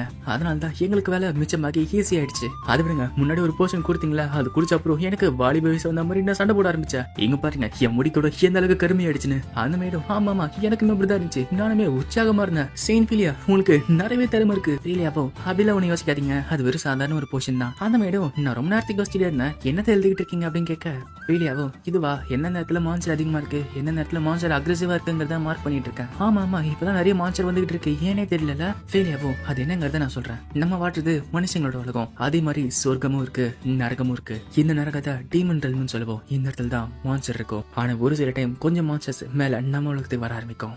அந்த மேட கொஞ்சமா ஆனா இங்க இவ்வளவு வந்துட்டு இருக்கு அப்படின்னு கேட்க ஃபீலியாவும் ஆமா நீ எந்த அளவுக்கு கூடுதல் அதிகமா பாக்குறியோ அந்த அளவுக்கு மான்சஸ் டீமன் உலகத்துல இருந்து வந்துகிட்டு இருக்குன்னு அர்த்தம். உனக்கு தெளிவா சொல்லணும்னா அந்த அளவுக்கு மான்சஸ் அதிகமா வந்துட்டு இருக்குன்னு அர்த்தம். அந்த பட்லரும் செயின்ட் ஃபீலியா உங்களோட கேரேஜ் ரெடி ஆயிடுச்சு அப்படின்னு சொல்ல அந்த மேடம் சரி வாங்க போல செயின்ட் ஃபீலியா இன்னைக்கு நம்ம வேலை இங்க முடிஞ்சிருச்சு தானே அப்படின்னு கேட்க ஃபீலியாவும் ஆமா முடிஞ்சிருச்சு, அதுக்கு என்ன அப்ப அப்படின்னு கேட்க அந்த மேடம் அப்படின்னா எனக்கு ஒரு ஐடியா இருக்கு அப்படின்னு சொல்ல அப்படியே கட் பண்ணி என்ன சைடு பார்த்தா பிரின்ஸ் சொல்லிட்டு காட்டுறாங்க. அவரு மார்க்கெட் நடந்து போயிட்டு இருக்க. அங்க இருக்க மக்களும் இதை ட்ரை பண்ணி பாருங்க, இந்த எடுத்துக்கோங்க அப்படின்னு சொல்ல அவருமே அப்படியா நான் அப்புறம் வந்து எடுத்துக்கிறேன் அப்படின்னு சொல்ல அவங்களும் என்னாச்சு எங்கேயாச்சும் வெளியே போறீங்களா அப்படின்னு கேட்க அவரும் ஆமா நான் இன்னைக்கு ஒரு டேட்டுக்கு போறேன். அந்த டேட் யாருன்னு பார்த்தா நம்ம ஃபீலியாவும் ட்ரெஸ் பண்ணிட்டு இருக்க பார்த்து அவருமே வாயை பொழுது போறாரு. அவரும் என்ன மன்னிச்சிருங்க நான் லேட்டா வந்துட்டேன் போல. ஃபீலியாவும் அதெல்லாம் ஒண்ணு இல்லைன்னு சொல்ல இப்ப பிளாஷ் பேக் காட்டுறாங்க. அந்த மேடம் நீங்க ஒரு டேட்டுக்கு போலாம் என்ன சொல்றீங்க அப்படின்னு கேட்க ஃபீலியாவும் என்னது ஒரு டேட்டா, அந்த வார்த்தை நான் கேள்விப்பட்டிருக்கேன் ஆனா அது என்னங்கிறத நான் அனுபவிச்சு பார்த்தது கிடையாது. அந்த மேடம் இப்போதைக்கு கேப்டன் லாம்புக்கா சுத்தி பாக்குற ஒரு டூர் மாதிரி நினைச்சுக்கோங்களேன், கவலைப்படாதீங்க எனக்கு தெரிஞ்ச ஒரு நல்ல கைட் இருக்காரு அவர் என்ன கூட்டு வரேன்னு சொல்ல பார்த்தா அந்த கைடு நம்ம பிரின்ஸ் சொல்லிட்டு தெரிய வருது. பிரின்ஸ் சொல்லிட்டு கவலைப்படாதீங்க செயின்ட் ஃபீலியா இந்த ஊரை நான் உங்களுக்கு சுத்தி காட்டுறேன். பிரின்ஸ் சொல்லிட்டு இதுதான் இந்த ஊர் மார்க்கெட், உங்களுக்கு என்ன வேணும்னாலும் நீங்க தான் வந்து பாக்கணும். கொஞ்சம் மாசமா மான்சஸ் அட்டாக் இருக்கிறதுனால நிறைய ஸ்டாக்ஸ் வரதுல இந்த ஊரை விட்டு வெளியும் போக முடியல. ஆனா இப்ப அப்படி கிடையாது, அதான் நீங்க வந்துட்டீங்களா, நீங்க வந்து எல்லா பிரச்சனையும் சரியாக்கிட்டீங்க. இந்த சிட்டி திருப்பி தலை தூக்குனது காரணமே நீங்க தான், அதை நினைச்சு நானுமே சந்தோஷப்படுறேன். இதுக்கு எல்லாமே காரணம் நீங்க, அதனால ரொம்ப நன்றி. பேலையா கிட்ட ஷாக் ஆயிட்டு எனது இவர் என்கிட்ட நன்றி சொல்றாரா, ஆனா நான் என்னோட வேலையை மட்டும் தானே செஞ்சேன், இதை கிட்ட ஏன் என்னோட இதை எப்படி துடிக்குது. அந்த மாதிரி இதை பார்த்து சந்தோஷப்பட ஃபீலியா அப்படின்னு கேட்க அவளும் ஒண்ணு இல்ல அப்படியே பின்னாடி செயின்ட் ஃபீலியான்னு குரல் கேட்க அங்க பார்த்தா ஒரு அப்பா மகனும் இருக்க. அந்த அப்பாவும் செயின்ட் ஃபீலியா நீங்க பர்னாக்கோட்டா வந்திருக்கீங்க எனக்கு தெரியவே தெரியாது. ஃபீலியாவும் ஆமா நானுமே உங்களை பாத்திருக்கேன் அப்படின்னு கேட்க அவருமே ஜெரிட்டோனியால ட்ரேடிங் பண்றதுக்கு உங்ககிட்ட அப்ரூவல் வாங்க வந்தேன், நீங்க கொடுத்ததுனால ஹீனோட ட்ரேடிங் நல்லாவே போய்கிட்டு இருக்கு. இவன் தான் ஹீரோட பையன் ஹலோ சொல்லுன்னு சொல்ல அந்த பையனும் அதான் சொல்ல ஃபீலியாவும் அதான் சொல்லிட்டு மனசுக்குள்ள திருப்பி இன்னொருத்தனை பயமுறுத்த போற அப்படின்னு சொல்லிட்டு யோசிக்க அந்த பையனை சிரிச்சுக்கிட்டே செயின்ட் ஃபீலியா ரொம்ப நன்றி, எங்க அப்பாவால வேலை செய்ய முடியலன்னு சொல்லிட்டு ரொம்ப சோகமா இருந்தாரு ஆனா இப்ப அப்படி கிடையாது, அதனால ரொம்ப நன்றி அப்படின்னு சொல்ல இதை கிட்ட ஃபீலியாக்கும் ரொம்ப சந்தோஷமா இருக்கு. அப்படியே பின்னாடி பார்த்தா அங்க மார்க்கெட் உள்ள மக்களுமே ஆனா செயின்ட் ஃபீலியா வந்திருக்காங்கப்பா, பர்னாக்கோட்டாக்கு வந்து எங்க எல்லாருக்குமே ஹெல்ப் பண்ணதுக்கு ரொம்ப நன்றி சொல்லிட்டு ஃபீலியாவை பாராட்டி பேசிட்டு இருக்காங்க. ஃபீலியாவை இதெல்லாம் பார்த்து என்ன சொல்றது தெரியாம அங்கே தவிக்க பிரின்ஸ் சொல்லிட்டும் அவ கை பிடிச்சிட்டு வலிச்சிட்டு போயிட்டு என்ன மன்னிச்சிருங்க இன்னைக்கு எங்களுக்கு வேலை இருக்கு அப்படின்னு சொல்லிட்டு அவரும் கூட்டு போயிடுறாரு. பிரின்ஸ் சொல்லிட்டும் ஒரு ரெஸ்டாரண்ட் கூட்டு போயிட்டு உங்களுக்கு நான் என்னதான் சாரி சொன்னாலும் கண்டிப்பா அது பத்தாது, ஆனா உங்களுக்கு என்ன வேணுமோ இதுல இருந்து ஆர்டர் பண்ணிக்கோங்க, இந்த இடத்துல டெசர்ட்லாம் ரொம்ப சூப்பரா இருக்கும். ஆமா ஃபீலியா உங்களுக்கு எது ரொம்ப ஃபேவரட் அப்படின்னு கேட்க ஃபீலியாவோ என்னது எது ஃபேவரட்டா, என்னால எது சாப்பிட முடியுமோ அதை நான் சாப்பிட்டுட்டு இருந்தேன். பிரின்ஸ் சொல்லிட்டு இதை பார்த்துட்டு சரி உங்களால சொல்ல முடியலன்னா கவலைப்படாதீங்க நான் ரெக்கமெண்ட் பண்ணவா. அவளோட மனசுக்குள்ள இந்த மாதிரி சிச்சுவேஷன்ல என்ன பண்ணும் எப்படி இருக்கணும்னு எனக்கு தெரியல. பிரின்ஸ் சொல்லிட்டும் செயின்ட் ஃபீலியா இந்த வாரத்துல நீங்க பண்ண வேலைக்கு எல்லாத்துக்குமே திருப்பி நான் நன்றி சொல்லிக்கிறேன், ஆனா நீங்க உங்க வேலையை மாரி ஓவர் பண்றீங்கன்னு நான் கேள்விப்பட்டேன். செயின்ட் ஃபீலியா வேலை முடிஞ்ச அப்புறம் ரெஸ்ட் எடுக்கிறதுமே உங்களோட வேலை தான். இதுக்கிட்ட ஃபீலியாக்கு ஒரு பெரிய ஷாக்கா இருக்கு, என்னது ரெஸ்ட் எடுக்கிறது என்னோட வேலையா. பிரின்ஸ் சொல்லிட்டும் அப்பப்போ நீங்க ரெஸ்ட் எடுத்து அப்பப்போ லீவ் எடுக்கணும். சரி அதெல்லாம் விடுங்க, நீங்க உங்களை பத்தி சொல்லுங்களேன் கேட்போம், உங்களுக்கு எது பிடிக்கும் பிடிக்காது உங்களுக்கு இன்ட்ரெஸ்ட் என்ன ஏதாச்சும் சொல்லுங்களேன். உங்களை ஒரு செயின்டா இல்லாம ஃபீல் ஆடினாரா என்னங்கிறது எனக்கு தெரியணும். செயின்ட் ஃபீலியாவும் மனசுக்குள்ள இதுக்கு எப்படி பதில் சொல்றதுன்னு எனக்கு தெரியல, ஏன்னா சின்ன வயசுல இருந்து இதெல்லாம் எப்படி யோசிக்கிறது கூட எனக்கு டைம் கிடைக்கல, அதுக்கு இடமும் கிடைக்கல. உண்மையா சொல்லணும்னா அதுக்கு என்னை யாருமே அலோவ் பண்ணல. அவ்வளவு அங்க டீயை பார்த்துட்டு அட நல்ல வாசனையா இருக்குல்ல, ஆமா எனக்கு டீ பிடிக்கும், ஆனா இதுக்கு மேல என்னால எதுவும் சொல்ல முடியாது ஏன்னா அது என்னங்கிறது எனக்கே தெரியாது. பிரின்ஸ் சொல்லிட்டோம் அப்படின்னா உங்களுக்கு என்ன பிடிக்கும் பிடிக்காதுங்கிறத கொஞ்சம் கொஞ்சமா நம்மளே கண்டுபிடிச்சுப்போமே. சரி இப்போ அடுத்து எந்த இடத்துக்கு போலாம்னு சொல்லிட்டு ஆசைப்படுறீங்க, உங்களுக்கு எங்க போகணுமோ சொல்லுங்க நான் கூட்டு போறேன். இதை பத்தி ஃபீல் ஆகும் அப்படின்னா எனக்கு ஒரு ரெக்வஸ்ட் இருக்கு, உங்களோட கேசல் லைப்ரரியில ரெஸ்ட்ரிக்டட் ஏரியான்னு சொல்லிட்டு நிறைய புக் இருக்கு, அதெல்லாம் எடுத்து நான் படிக்கலாமா. இப்போ அந்த லைப்ரரிக்கு அவங்களும் போவ பிரின்ஸ் சொல்லிட்டு என்ன கண்டுபிடிக்க ட்ரை பண்றீங்க அப்படின்னு கேட்க ஃபீலியாவும் பரணா கோட்டா கண்ட்ரில இந்த அளவுக்கு மான்ஸ்டர்ஸ் வருது சாதாரண விஷயம் கிடையாது, ஏதாச்சும் ஒரு காரணம் இருக்கணும். நான் இங்க வரதுக்கு முன்னாடி ஜெட்டோனியாலும் இந்த மாதிரி ஒரு விஷயம் நடந்துட்டு இருந்துச்சு. இந்த மாதிரி விஷயம் ஏற்கனவே நடந்துச்சுங்கிறத ஜெட்டோனியோட பழைய லைப்ரரியில நான் படிச்சிருக்கேன். உங்களோட ரெக்கார்ட்ஸுமே இந்த மாதிரி தான் இருக்கு. ஒருவேளை என்னோட ஹைபோதேசிஸ் கரெக்ட்னா டீமன் ரெல்ம் அதாச்சி டீமனோட உலகம் நம்மளோட உலகத்துக்கு வரப்போகுது. பிரின்ஸ் சொல்லிட்டோம் அப்படின்னா ஆமா என்ன சொல்ல வரீங்க அப்படின்னு கேட்க ஃபீலியாவும் ஆமல உங்களுக்கு எதுவுமே சொன்னது கிடையாது, நான் எல்லாத்தையும் எக்ஸ்பிளைன் பண்றேன். இதை பார்த்து அந்த மேடம் அழுதுகிட்டு செயின்ட் ஃபீலியா உங்களுக்கு ஒரு டேட் செட்டப் பண்ணா இப்படி ஆகிட்டீங்களா? அதை ஃபீலியாவும் 400 வருஷத்துக்கு முன்னாடி டீமனோட உலகம் நம்ம உலகத்துக்கு கிட்ட வந்துச்சு. அந்த டைம்ல மான்ஸ்டர்ஸ் நம்ம உலகத்துல அட்டகாசம் பண்ணிட்டு இருந்துச்சுங்க. இந்த பிரச்சனையை ஆஸ்மோடியஸ்ங்கிற ஆர்ச் டீமன் தன்னோட அட்வான்டேஜ்க்கு யூஸ் பண்ணி டீமன் உலகத்துல இருந்து நம்ம உலகத்துக்கு வந்துச்சு. அது வந்து அப்புறம் மனுஷங்களும் மிருகங்களையும் எண்ணிக்கை இல்லாம படுகொலை பண்ணுச்சு. அதோட சக்திக்கு பல ராஜ்யங்கள் அழிஞ்சு போச்சு. ஆனா அப்போதான் ஆஸ்மோடியஸ் அழிக்கிறதுக்கு ஒரு செயின்ட் வந்தாங்க. அவங்களோட பேர் தான் ஃபியானா ஈஸ்வில். அதுக்கப்புறம் இந்த உலகம் அவங்கள லெஜெண்டரி ஆர்ச் செயின்ட் ஃபியானான்னு கூப்பிட ஆரம்பிச்சாங்க. அவங்க கண்ணிமிக்க நேரத்துல பெரிய பெரிய பேரியர்ஸ் கிரியேட் பண்ணி அங்க இருக்க மான்ஸ்டர்ஸ் அழிச்சாங்க. அதுக்கப்புறம் ஆஸ்மோடியஸ் அழிக்க முடியாத உடம்புல இருந்து அதோட ஆத்மாவை பிரிச்சு எடுத்தாங்க. அதை ஒரு மோதிரத்துல சீல் பண்ணி வச்சாங்க.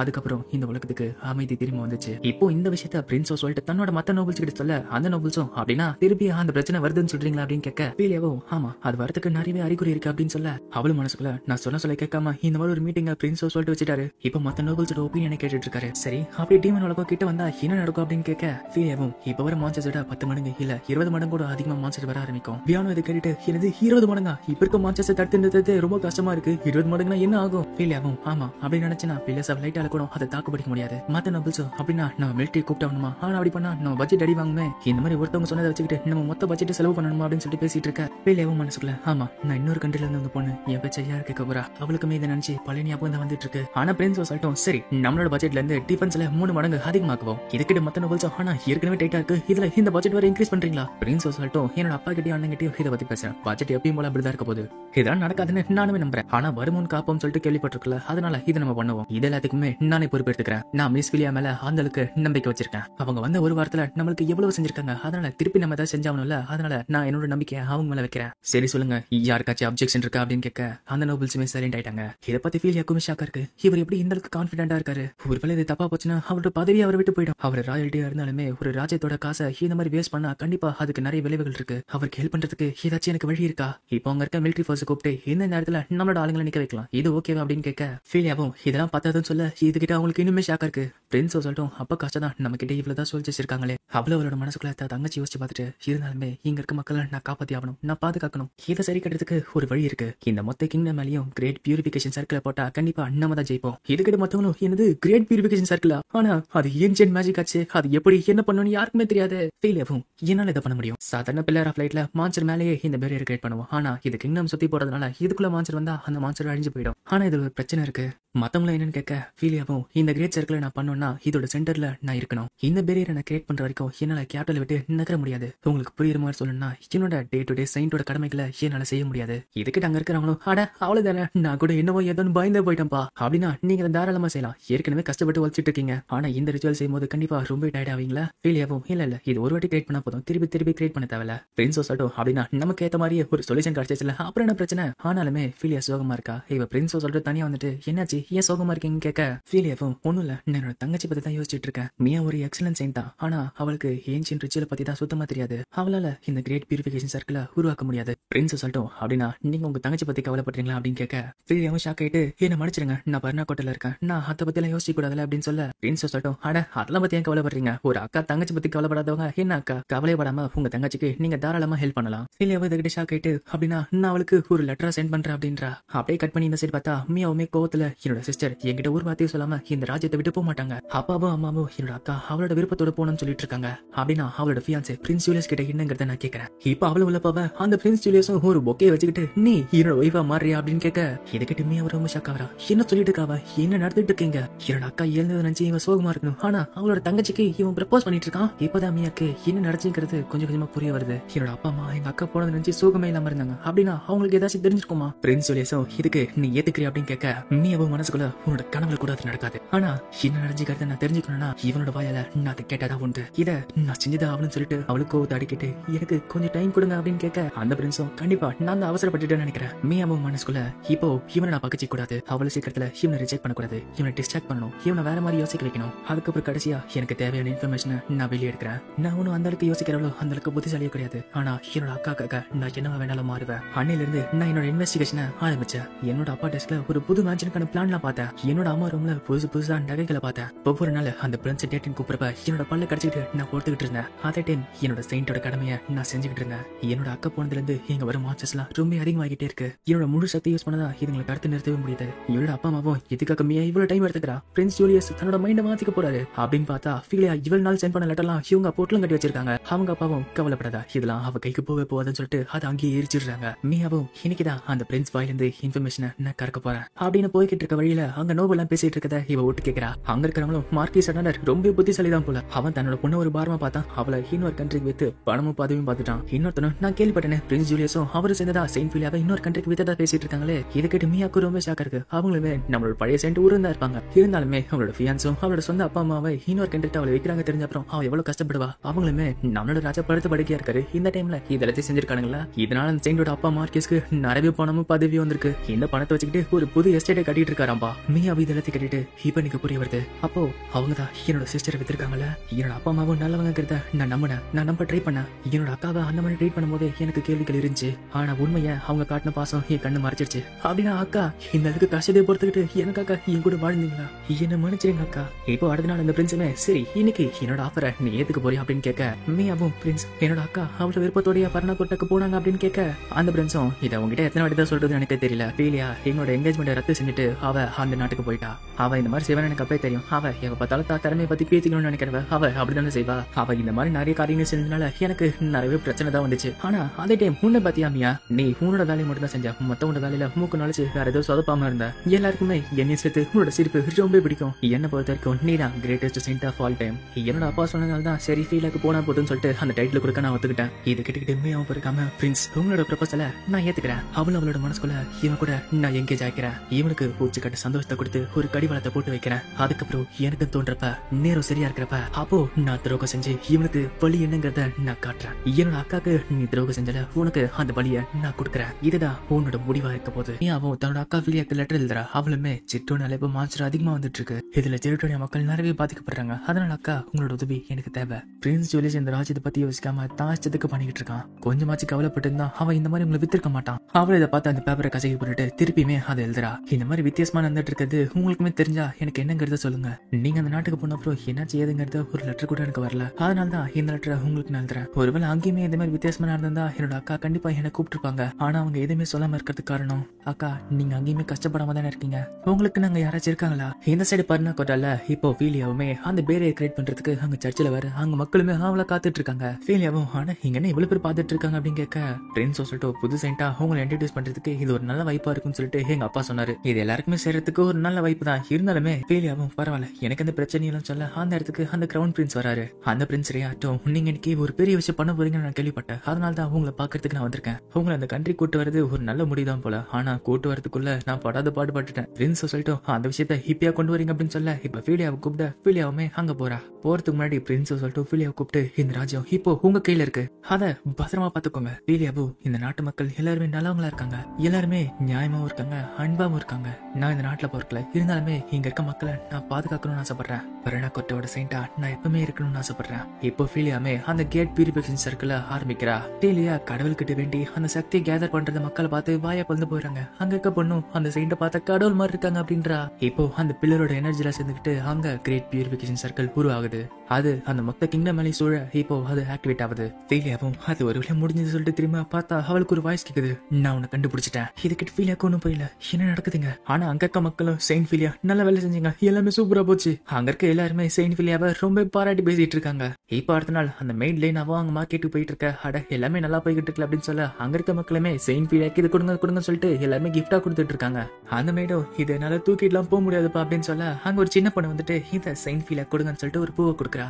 இப்போ அந்த மேடம் நான் அப்படியே ஒரு வழியா வந்துட்டேன்னு சொல்ல ஃபீலியா பார்த்தா அங்க அப்பயுமே வேலை செஞ்சுட்டு இருக்கா. எனது இப்பயுமே வேலை செஞ்சுட்டு இருக்கீங்களா? நீங்க இப்ப கேபிட்டல் விட்டு போக முடியாதுல, அதனால அது வரைக்கும் கொஞ்சம் பிரேக் எடுத்துக்கோங்களேன். ஃபீலியாவோ எனக்குமே பிரேக் எடுக்கணும்னு ஆசை தான். ஆனா அந்த டைம்ல என்ன பண்ணணும்னு எனக்கு தெரியல. மெயினாமோ அப்போ உங்களுக்கு எந்த வித ஆபீஸும் கிடையாதா? ஃபீலியாவோ ரொம்ப நேரம் யோசிச்சு பார்த்துட்டு இல்ல எனக்கு இல்ல நினைக்கிறேன் அப்படின்னு சொல்ல அந்த மேடும் அட போங்கப்பா சரி இப்போதைக்கு ஒரு வாக்கிங் போவோமே. ஆனா நீங்க தெருவில் நடந்து போனாலே உங்களை சுத்தி மக்கள் சூழ்ந்துடுறாங்க. அது வேணா அப்படின்னா கார்டனிங் ஃபிஷிங் ஏதாச்சும் பண்ணுவோமா அப்படின்னு கேட்க இதுக்கிட்ட ஃபீலாக்கு எல்லாமே புதுசா இருக்கு. இதை பார்த்து அந்த மேடும் அது சரி அப்போ நம்ம படிக்க போவோமா அப்படின்னு கேட்க ஃபீலியாவோ நான் நிறைய வாட்டி படிப்பேனே. நான் ஏன்ஷியன் மேஜிக் புக்லாம் படிச்சு அதுல என்ன இருக்குங்கிறத கண்டுபிடிச்சிருவேன். அந்த மேடும் எனக்குமே படிக்கிறதுனா பிடிக்கும். முக்கியமா ரொமான்ஸ் புக்லாம் படிக்கிறது பிடிக்கும். ஆனா ஃபீலியாக்கு ரொமான்ஸ் எப்படி ஸ்பெல் பண்றது கூட தெரியல. அந்த மேடம் அப்படின்னா நீங்க ரொமான்ஸ் நாவல்லாம் படிச்சது கிடையாது அப்படின்னு கேட்க ஃபீலியாவோ நான் கேள்விப்பட்டிருக்கேன் ஆனா படிச்சது கிடையாது.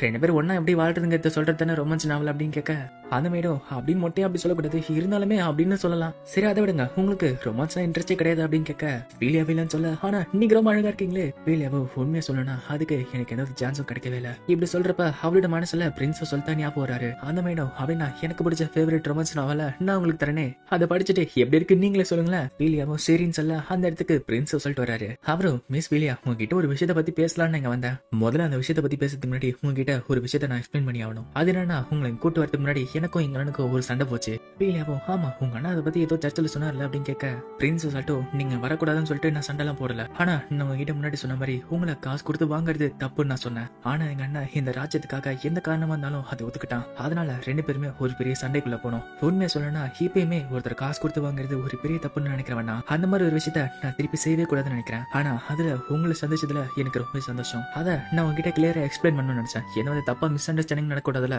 ஃபீலியாவோ எனக்கு புரிஞ்சது அப்படின்னு சொல்ல அந்த பட்லரும் சரி ஏதோ ஒரு விஷயம் பேசணும்னு சொன்னீங்களே அது என்னன்னு கேட்க அந்த மேடம் எவ்வளவு நல்லா பேசிட்டு இருக்காங்க நடுவில் புந்தி விடி சொதப்புறீங்களே. பிரின்ஸ் சொல்லிட்டோம் அட நான் மறந்து போயிட்டல நீங்க ஒரு டியூட்டர் ஆகிறதுக்கு ரெடியா இருக்கீங்களா? இப்ப ஃபீலியாவோ தன்னோட வீட்டுக்கு வந்துட்டு ஒருத்தருக்கு டீச்சரா இருக்கிறதுக்கு எனக்கு தகுதி இருக்கா என்னன்னு தெரியல.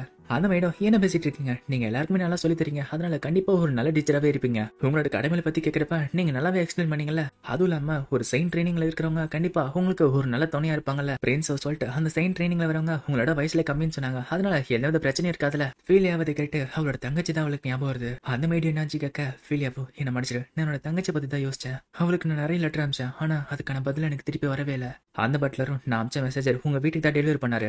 அந்த மேடத்தை பார்த்துட்டு அட இந்த டின்னர் நல்லா இருக்குல்ல எப்படி இருக்குன்னு சொல்லுங்க. ஃபீலியாவோ அதை டேஸ்ட் பண்ணி பார்த்துட்டு அது நல்லா இருக்குன்னு சொல்ல இதுக்கிட்ட 2 பேருக்குமே ரொம்ப சந்தோஷமா இருக்கு. ஃபீலியாவோ என்னன்னு கேட்க அந்த மேடம் நீங்க நல்லா இருக்குன்னு சொன்னது எங்களுக்கு சந்தோஷமா இருக்கு. அட உங்களுக்கு இது புரியலையா? ஸ்டார்டிங்ல நீங்க எதுவுமே சொல்லாம சைலண்டா சாப்பிடுவீங்க. ஆனா இப்ப நீங்க எப்படி ஃபீல் பண்றீங்கறத எங்க கிட்ட சொல்றீங்க. எனக்கு தெரிஞ்சு லியோனார்டோட சமையல் தான் இப்படி பண்ணிட்டு இருக்குன்னு நினைக்கிறேன். என்ன சொல்றீங்க அப்படின்னு சொல்ல அந்த பட்லரும் ஏதோ எனக்கு தெரிஞ்ச மாதிரி நான் சமைச்சேன் அவ்வளவுதான். ஃபீலியாவோ அப்படின்னா தினமும் இந்த மாதிரி சுவையான சாப்பாடு எனக்கு செஞ்சு தருவீங்களா? அந்த பட்லரும் இந்த சாப்பாடு ருசியா இருக்கிறதுக்கு நாங்க மட்டும் காரணம் கிடையாது. இந்த மார்க்கெட்ல இருக்க எல்லா மக்களுமே உங்களுக்கு ஃப்ரூட்ல இருந்து எல்லாமே கொடுத்தாங்க. அதுல இருந்து சமைச்சதுதான் இந்த சாப்பாடுலாம். அந்த மேடம் ஏன் இந்த பூ கூட கொடுத்தாங்கதா இது எப்படின்னா இந்த மொத்த கிங்டமும் உங்க கூட உட்காந்து சாப்பிட்ற மாதிரி இருக்குல்ல அப்படின்னு சொல்ல நம்ம மத்தவங்க கூட உட்காந்து சாப்பிட்டதா அந்த சாப்பாடு ருசியா இருக்குன்னு சொல்லுவாங்க அப்படின்னு சொல்ல ஃபீலியாவோ அப்படியா எனக்கு அது தெரியவே தெரியாது. அவளோட மனசுக்குள்ள இன்னொருத்தர்கிட்ட புக் எக்ஸ்சேஞ்ச் பண்றது மத்தவங்க கூட உட்காந்து சாப்பிடுறது நான் ரொம்ப காலத்துக்கு தனிமையில இருந்ததுனால இதெல்லாம் எப்படி இருக்கும் கூட எனக்கு தெரியல. ஃபீலியாவோ அந்த சாப்பாடு சாப்பிட்டுட்டு லியோனோடா லீனா ரொம்ப நன்றி அப்படின்றா. அப்படியே கட் பண்ணி அந்த சைடு பார்த்தா மியாவை காட்டுறாங்க. அந்த பிரின்ஸ் ஜூனியர்ஸுமே இங்க இருக்க சாப்பாடுலாம் எப்படி இருக்கு எல்லாருமே பார்த்து செலக்ட் பண்ணிருக்கேன். நம்ம கல்யாணம் பண்ண அப்புறம் தினமுமே இந்த மாதிரி ருசியான சாப்பாடு தான் உனக்கு. மியாவுமே அதை சகிச்சுக்கிட்டு இருக்கா. இப்போ ஃபீலியாவை காட்டுறாங்க. அந்த மேடம் வந்துட்டு இங்க பாருங்க உங்களுக்கு ஒரு நல்ல செய்தி வந்திருக்கு. உங்க தங்கச்சி ஜெட்வன்ல இருந்து இந்த லெட்டர் அமைச்சிருக்காங்க அப்படின்னு சொல்ல ஃபீலியாவுமே அந்த லெட்டர் பிரிச்சு பாக்குறா. அவளுமே என்ன நடக்குதுங்க கேட்க அந்த பட்லருமே அப்போ நீங்க அனுப்புற ஒரு லெட்டருமே அவங்களுக்கு போய் சேரலையா? ஃபீலியாவோ ஆமா நான் என்ன பண்ணிட்டு இருக்கேன் ஏத்துங்கிறது தெரியாதனால மியா எனக்கு லெட்டர் போட்டேன்னு சொல்லியிருக்கா. அந்த பட்லரும் ஆனா பர்னாகோட்டோட மெசஞ்சர் உங்க வீட்டுக்கு தான் இதை சென்ட் பண்ணு சொன்னாரு. ஃபீலியாவோ அப்படின்னா என்னோட அப்பா அம்மா தான் மியா கைக்கு இது சேராம பாத்துக்கிட்டாங்கன்னு நினைக்கிறேன். எங்க 2 பேருக்குள்ள எந்த வித கம்யூனிகேஷன் இருக்கட்டும்னு சொல்லிட்டு அந்த லெட்டர் அடிச்சிட்டாங்கன்னு நினைக்கிறேன். அந்த மேடம் என்னது அப்பா அம்மா வீடு பண்றாங்களா? இதை பார்த்து ஃபீலியாவும் சோகமா இருக்க அந்த பட்லரும் சீன் ஃபீலியா உங்க தங்கச்சி மியாவுக்கு ஸ்ட்ரெயிட்டா அந்த லெட்டர் சென்ட் பண்ற மாதிரி ஏதாச்சும் ஒரு ஐடியா வேணும்னு யோசிக்கிறீங்க கரெக்டா? ஃபீலியாவோ ஆமான்னு சொல்ல அந்த பட்லரும் ஹீமாரி இங்க தானே இருக்கு அப்படின்னு சொல்ல பார்த்தா ஃபீலியா பக்கத்துல ஒரு பொண்ணு வரா. அந்த பட்லரும் இப்போ நான் இன்ட்ரோடியூஸ் பண்றேன் இவதான் ஹீமாரி ராயல் ஃபேமிலியால அசைன் பண்ண இன்னொரு பர்சனல் கார்டு இவதான். லேனாவும் ஜாக்கா இருக்கா இவ எப்பயுமே உங்க கூட தான் இருக்கா ஆனா இருந்த மாதிரி உங்களுக்கு தெரியல. ஃபீலியாவும் எப்போதுல இருந்து இருந்தா அப்படின்னு கேட்க ஹீமாரியுமே நீங்க வந்த நாள்ல இருந்து நான் உங்க கூட தான் இருக்கேன். அந்த மேடம் சர்ப்ரைஸா இருக்குல்ல ஏன்னா ஹீமாரி ஒரு நிஞ்சா. ஃபீலியாவும் நான் கேள்விப்பட்டிருக்கேன் அவங்களாம் மோராசாமில இருந்து ட்ரெயின் ஆனா வாரியர்ஸ் நான் கேள்விப்பட்டிருக்கேன். அந்த பட்லரும் இப்ப நாங்க பேசினதை கேட்டல ஹீமாரி அதனால செயின்மியாக்கு டைரக்டாவே நீ லெட்டர் டெலிவரி பண்ணணும். ஹீமாரியோ கண்டிப்பா ஏன்னா அதை செய்ய முடியும்னு சொல்ல ஃபீலியாவும் சோகமாயிட்டு நீ சிறுட்டியானுக்குள்ள போறோம்னா நிறைய மான்ஸ்டர் அடிச்சாதான் உள்ள போக முடியும். அதையும் தாண்டி உள்ள போனா மியாவை பாக்கிறதுக்கு நிறைய மக்கள் உன்னை தடுப்பாங்க. ஹீமாரி கிட்ட வந்துட்டு செயின் ஃபீலியா நீங்க வந்ததுல இருந்து இந்த ராஜ்யத்துக்கு பண்ண உதவியா நான் பார்த்துட்டு தான் இருந்தேன். அதனால அதனால இப்போ உங்ககிட்ட இதை சொல்றேன். உங்களுக்காக என்னோட உயிரையே நான் பணிய வைக்க தயாரா இருக்கேன். ஃபீலியாவும் அப்படின்னா ஹிமாரி என்னோட தங்கச்சிக்கு டைரக்டா இந்த லெட்டர் டெலிவரி பண்ண முடியுமா அப்படின்னு கேட்க, ஆனாலுமே ஃபீலியா முழுசா சொல்ல தயங்க ஹிமாரியும் முழுசா சொல்லுங்க அப்படின்னு கேட்க, ஃபீலியாவோ முடிஞ்சா என்னோட தங்கச்சியை காப்பாத்து. ஒருவேளை அவ ஒரு பெரிய பிரச்சனை மாட்டிருந்தா அவளை உன் கூடயே இங்க கூட்டிட்டு வந்துரு. இதுக்கிட்ட ஹிமாரியோ கண்டிப்பா நீங்க சொன்ன மாதிரியே அது நடக்கும். அப்படியே கட் பண்ணி இந்த சைடு மியா காட்டுறாங்க. மியாவுமே அவளோட செயின்ட் கடமைகளை செஞ்சுட்டு இருக்க. அவளுக்கு முன்னாடி நிறைய அண்டர்ஸும் ஆனா நல்ல வேலை செஞ்சீங்க. செயின்ட் ஃபீலியா விட நீங்க சீக்கிரமாவே இந்த வேலையெல்லாம் முடிச்சிருங்கன்னு சொல்லிட்டு ஜாலரா அடிக்க, மியாவோ இது ஏதோ ஒரு ஈஸியான வேலை மாதிரி பேசிட்டு இருக்காங்க. என்னோட அக்காவோட சீக்கிரமா இந்த பில்லர்ஸை செஞ்சிடுறேன், அது உண்மைதான். ஆனா இதுல ஸ்பீடு மட்டும் தான் இருக்கு. என்னோட அக்காவோட பேரியரை கம்பேர் பண்ணா என்னோட பேரியர் ரொம்ப வீக் ஆனது. ஒருவேளை பவர்ஃபுல்லான மான்ஸ்டரோ இல்ல நிறைய மான்ஸ்டரோ ஒரே டைம்ல அந்த இடத்த அட்டாக் பண்ணா கண்டிப்பா அந்த பேரியர் உடஞ்சிரும். அதை தடுக்கிறதுக்காக தான் நான் பேரியர்ல நிறைய லேயர் வச்சு உருவாக்குறேன். ஆனா அதெல்லாம் செய்யறதுக்கு நிறையவே டைம் இருக்கும். அதை பத்தி இவனுக்கு சுத்தமா தெரியல சொல்லிட்டு பேசிட்டு இருக்க. அங்க இருக்க அண்டர்ஸ்க்கு முன்னாடி நிறையவே காப்ளின்ஸ் வர. இதை பார்த்து அவங்களுமே எங்களை காப்பாத்துங்கன்னு சொல்லிட்டு கத்த, மியாவுமே எப்படி கஷ்டப்பட்டு அங்க இருக்க காப்ளின்ஸ் அழிச்சிடுறா. எல்லாம் முடிஞ்சு திரும்பி பார்த்தா அங்க இருக்க அண்டர்ஸ் எல்லாம் காணாம போயிட்டாங்க. மியாவும் யாரு பாதுகாக்கிறாங்கன்னே தெரியல அப்படின்னு சொல்லிட்டு அவளும் மயங்க விழுங்க. பார்த்தா அவளை யாரும் பிடிக்கிறாங்க. யாருன்னு பார்த்தா அங்க வந்தது ஹிமாரி. ஹிமாரியும் இதை யூஸ் பண்ணு சொல்லிட்டு ஒரு டவல் எடுக்க, மியாவும் அதை வைக்க அது உள்ள பார்த்தா ஃபீலியா சென்ட் பண்ண லெட்டர் இருக்கு. மியாவும் இந்த கையெழுத்து என்னோட அக்கா சென்ட் பண்ணதா, என்னோட அக்கா நல்லா இருக்காங்களா அப்படின்னு கேட்க, ஹிமாரியும் நீங்க ஒண்ணு கவலைப்படாதீங்க, என்னோட செயின்ட் ஃபீலியா நல்லாவே இருக்காங்க. பரணா கோட்ட கண்ட்ரி அவங்கள நல்லாவே பாத்துக்குது. நாங்க எல்லாருமே செயின்ட் ஃபீலியாக்கு கடமைப்பட்டிருக்கோம். ஆனா அவங்க மேல இதுக்கு மேல நாங்க அன்பு வச்சிருக்கோம். அதனால அவங்களுக்கு எந்த வித ஹெல்ப்பா இருந்தாலுமே நாங்க பண்ணுவோம். அதனால தான் இப்போ நான் இங்க வந்திருக்கேன். மியாவும் எனக்கு ரொம்ப சந்தோஷமா இருக்கு, அக்காவை பாத்துக்கிறதுக்கு நிறைய பேர் இருக்காங்களே. இப்போ ஹிமாரியும் அங்க கிளம்ப, இன்னைக்கு சாயங்காலம் என்னோட கதவை நான் திறந்து வைக்கிறேன், உங்ககிட்ட நான் நிறைய கேள்விகள் கேட்டாகணும். ஹிமாரியும் சரி உங்ககிட்ட நான் அப்புறம் பேசுறேன் சொல்லிட்டு அவளும் அங்க கிளம்பிடுறா. இப்போ நைட்டும் ஆக ஹிமாரியும் ஒரு நெஞ்ச மாதிரி வந்து இறங்க. மியாவும் நீ கதவை திறந்து வரும்னு நினைச்சேன், ஆனா அதுக்குன்னு சீலிங்ல இருந்து வரும்னு நினைச்சு கூட பாக்கலாமா. ஹிமாரியும் உங்க காட்ஸ்ல இருந்து தப்பிச்சு வரதுக்கு எனக்கு அது வழி தெரியல, சரி அந்த லெட்டர் படிச்சீங்களா அப்படின்னு கேட்க, மியாவும் நான் அந்த லெட்டர் நிறைய வாட்டி படிச்சுட்டேன், ரொம்ப நன்றி ஹிமாரி. நீங்களா எங்க ராஜ்யத்துக்கு என்ன ஒரு பிரச்சனை வந்திருக்குன்னு எனக்கு தெரியாம போயிருக்கோம். ஆனா எங்க அக்கா தனியா இருந்து அதை ஏன்ஷியன்ட் ரிச்சுவல் பண்ணிட்டாங்களா, அதை நான் நேர்ல பாக்கணும்னு ஆசையா இருக்கு அப்படின்னு சொல்ல, ஹிமாரியும் அதை பாக்கிறதுக்கே ரொம்ப அழகா இருந்துச்சுன்னு சொல்ல, மியாவோ மனசுக்குள்ள அந்த விஷயத்த கண்டிப்பா என்னால பண்ணவே முடியாது. அவ்வளோ அப்ப இந்த ராஜ்யத்தோட ஆர்மி எல்லாருமே தரட்டும்ல, ஆனா அது ரொம்ப கஷ்டமான விஷயம். ஹிமாரியும் செயின்ட் ஃபீலியா அதை பத்தியுமே கவலைப்பட்டாங்க. மியாவும் இப்ப எல்லாத்துக்குமே இன்சார்ஜ் அந்த முட்டாள் பிரின்ஸ் தான். அவன் தன்னை பத்தி மட்டும் தான் கவலைப்படுறான், மத்தவங்களை பத்தி யோசிக்க கூட மாட்டான். ஹிமாரியும் ஃபீலியா சொன்னதை யோசிச்சு பார்த்துட்டு நீங்க இந்த இடத்த விட்டு எஸ்கேப் ஆக நினைக்கிறீங்களா அப்படின்னு கேட்க, மியாக்குமே ஒன்னும் புரியல. ஹிமாரியும் பரணா கோட்டாக்கு ஒருத்தரை என்னால ஈஸியா கூட்டு போக முடியும். செயின்ட் ஃபீலியாவுமே உங்களை பத்தி கவலைப்படுறாங்க, அதனால இங்க இருந்து தப்பிக்கிறதுக்கு உங்களுக்கு இருக்க ஒரே வாய்ப்பு இதுதான், அதனால ஏன் கூட வந்துருங்க. மியாவும் மனசுக்குள்ள அவளோட கையை பிடிச்சனா இப்போ என்னோட அக்காவை நான் பார்க்க போலாம். அதுவும் இல்லாம இங்க இருக்கிறதுக்கு எனக்கு எந்த வித காரணமும் கிடையாது.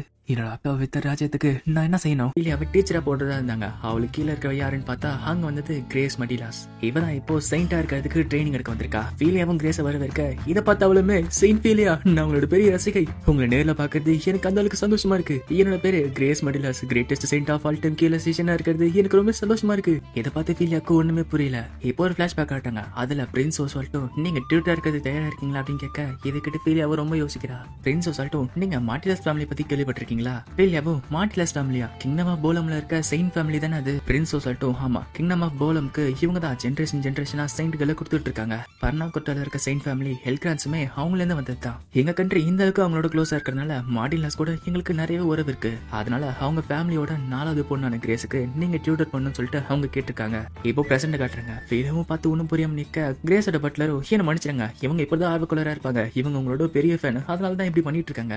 அவங்களுக்கு நீங்க தான் ஒரு ரோல் மாடல், உங்களை மாதிரி ஒரு செயின்டா தான் இருக்கணும்னு சொல்லிட்டு அவங்க ஆசைப்படுறாங்க. அதனால அவங்க இப்படி உற்சாகமா இருக்கிறத என்ன மன்னிச்சிருங்க அப்படின்னு சொல்ல, இதை கேட்டு கிரேஸோ, ஆர்னால்டு நான் அதை சொல்லணும்னு நினைச்சேன், நான் தான் உங்களோட பெரிய ஃபேன் சொல்ல இருந்தேன், ஆனா நீ போய் அதை சொல்லிட்டியே. அந்த பட்ல ஆர்னால்டும் நீங்க காட்டுல ஃபீலியா ஷாக் ஆயிட்டாங்க, அதனால தான் என்னங்கிறத நான் எக்ஸ்பிளைன் பண்ணேன். கிரேஸும் செயின்ட் ஃபீலியா எனக்கு ஒரு சில விஷயங்கள் தெரியாம இருக்கும், அதனால எனக்கு ப்ளீஸ் கத்து கொடுங்க அப்படின்னு சொல்ல, ஃபீலியாவும் அப்போ இந்த மேன்ஷன் கொஞ்ச காலத்துக்கு சத்தமா இருக்க போது அப்படின்னு நினைக்கிறா. இப்போ ஃபீலியாவும் தனியா இருக்க, அவளோட பட்லருமே உங்களுக்கு இது ஓகே தானா, இன்னொரு கிங்டம்ல இருக்க செயின்ட்டுக்கு உங்களோட பியூரிஃபிகேஷன் மேஜிக் சொல்லி கொடுத்து ஓகே தானே அப்படின்னு கேட்க, ஃபீலியாவும் இது ஒன்றும் அவ்வளவு பெரிய ரகசியம் கிடையாது, கிரேட் பியூரிஃபிகேஷன் சர்க்கிள் செய்யறதுக்கு அந்த அளவுக்கு டேலண்ட்லாம் தேவையில்ல, ஆனா அதுக்கு தேவையான 2 விஷயம் இருக்கு, ஒன்னு நாலேஜ், இன்னொன்னு பெர்செப்ஷன். முதல்ல நாலேஜ் கத்துக்கணும், அதை நம்ம சின்ன வயசுல இருந்து ஏன்ஷியன்ட் லாங்குவேஜ் படிச்சதான் இது என்னங்கிறது புரியும். இதனால மியாவால கிரேட் பியூரிஃபிகேஷன் சர்க்கிளை செய்ய முடியாது. அவளுக்கு ஏன்ஷியன்ட் லாங்குவேஜ் கத்து கொடுக்குற வாய்ப்பு கிடைச்சா நல்லா இருக்குன்னு சொல்லி யோசிச்சுட்டு இருக்க, அவளும் தான் பட்லர் கிட்ட மார்டிலாஸ் ஃபேமிலி சின்ன வயசுல இருந்து ஏன்ஷியன்ட் லாங்குவேஜ் அவங்க செயின்ஸுக்கு சொல்லி கொடுக்குறாங்களாமே அப்படின்னு கேட்க, அவருமே ஆமான்னு சொல்ல, ஃபீலியாவும் அப்படின்னா கிரேஸுக்கு சொல்லி கொடுக்கறது அந்த அளவுக்கு கஷ்டமான விஷயமா இருக்காது.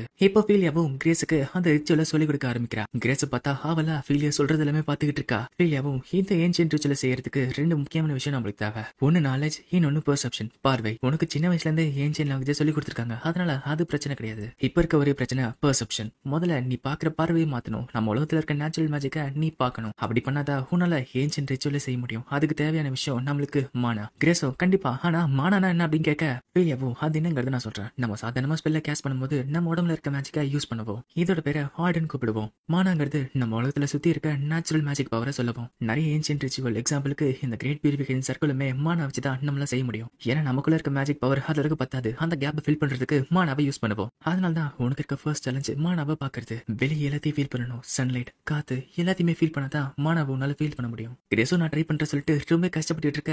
அவளும் அதை பார்த்துட்டு எனக்கு என் சின்ன வயசு தான் ஞாபகம் வருது. கிரேஸோ செயின்ட் ஃபீலியா என்னால மானாவை கொஞ்சம் கூட உணரவே முடியல. நேச்சர்ல கொஞ்சோடு பவர் இருக்குது எனக்கு உணர முடியுது. ஆனா அவள்தான் அதுக்கு மேல என்னதான் முக்கினாலும் தெரிய மாட்டேங்குது. ஃபீலியாவும் அது போதும், மானாவை கொஞ்சமாச்சும் உணர்னாலே உன்னால மானாவை பார்க்க முடியும்னு அர்த்தம். கொஞ்ச காலத்துக்கு நீ பிராக்டிஸ் பண்ணால போதும் உன்னாலுமே மானாவை சென்ஸ் பண்ண முடியும். அது எப்படி இருக்குங்கிறத நான் காட்டுறேன் சொல்லிட்டு அவளுமே ரோபோ ஆஃப் லைட்ங்கிற ஏன்ஷியன்ட் சொல்ல ஆரம்பிக்கிறா. அதுல கிரேஸுக்கு மானா கண்ணுல தெரிய ஆரம்பிக்குது. ஃபீலியாவும் இந்த லைட்ல இருக்குல்ல இதுதான் மானா, உனக்கு பார்வையில தெரிஞ்ச ஈஸியா இருக்கும் சொல்லிட்டு இந்த ரிச்சுவலை நான் ஆரம்பிச்சேன். ஆனா கிரேஸ் அதை பார்த்துட்டு செயின்ட் ஃபீலியா இதெல்லாம் பாக்கிறதுக்கு எனக்கு ரொம்ப அழகா இருக்கீங்க, ஒரு ஏஞ்சல் மாதிரி இருக்கீங்க அப்படின்னு சொல்ல ஃபீலியாவும் இவன் என்ன பண்ணிட்டு இருக்கா, நான் சொல்ற ஒரு வார்த்தையும் அப்படி ரசிச்சு பார்த்துட்டு இருக்காளே. இன்னொரு கிங்டம்ல இருந்து வந்த ஒருத்தி இவரை நான் பார்த்தது கூட கிடையாது, ஆனா என்ன இப்படி ரசிக்கிறா. கிரேஸோ உண்மையிலேயே நீங்க எழுதின புக்ல நான் படிச்சிருக்கேன், அது என்னோட பைபிள்னு சொல்லலாம். ஃபீலியாவும் ஆமால நான் புக்லாம் பப்ளிஷ் பண்ணதே மறந்துட்டல.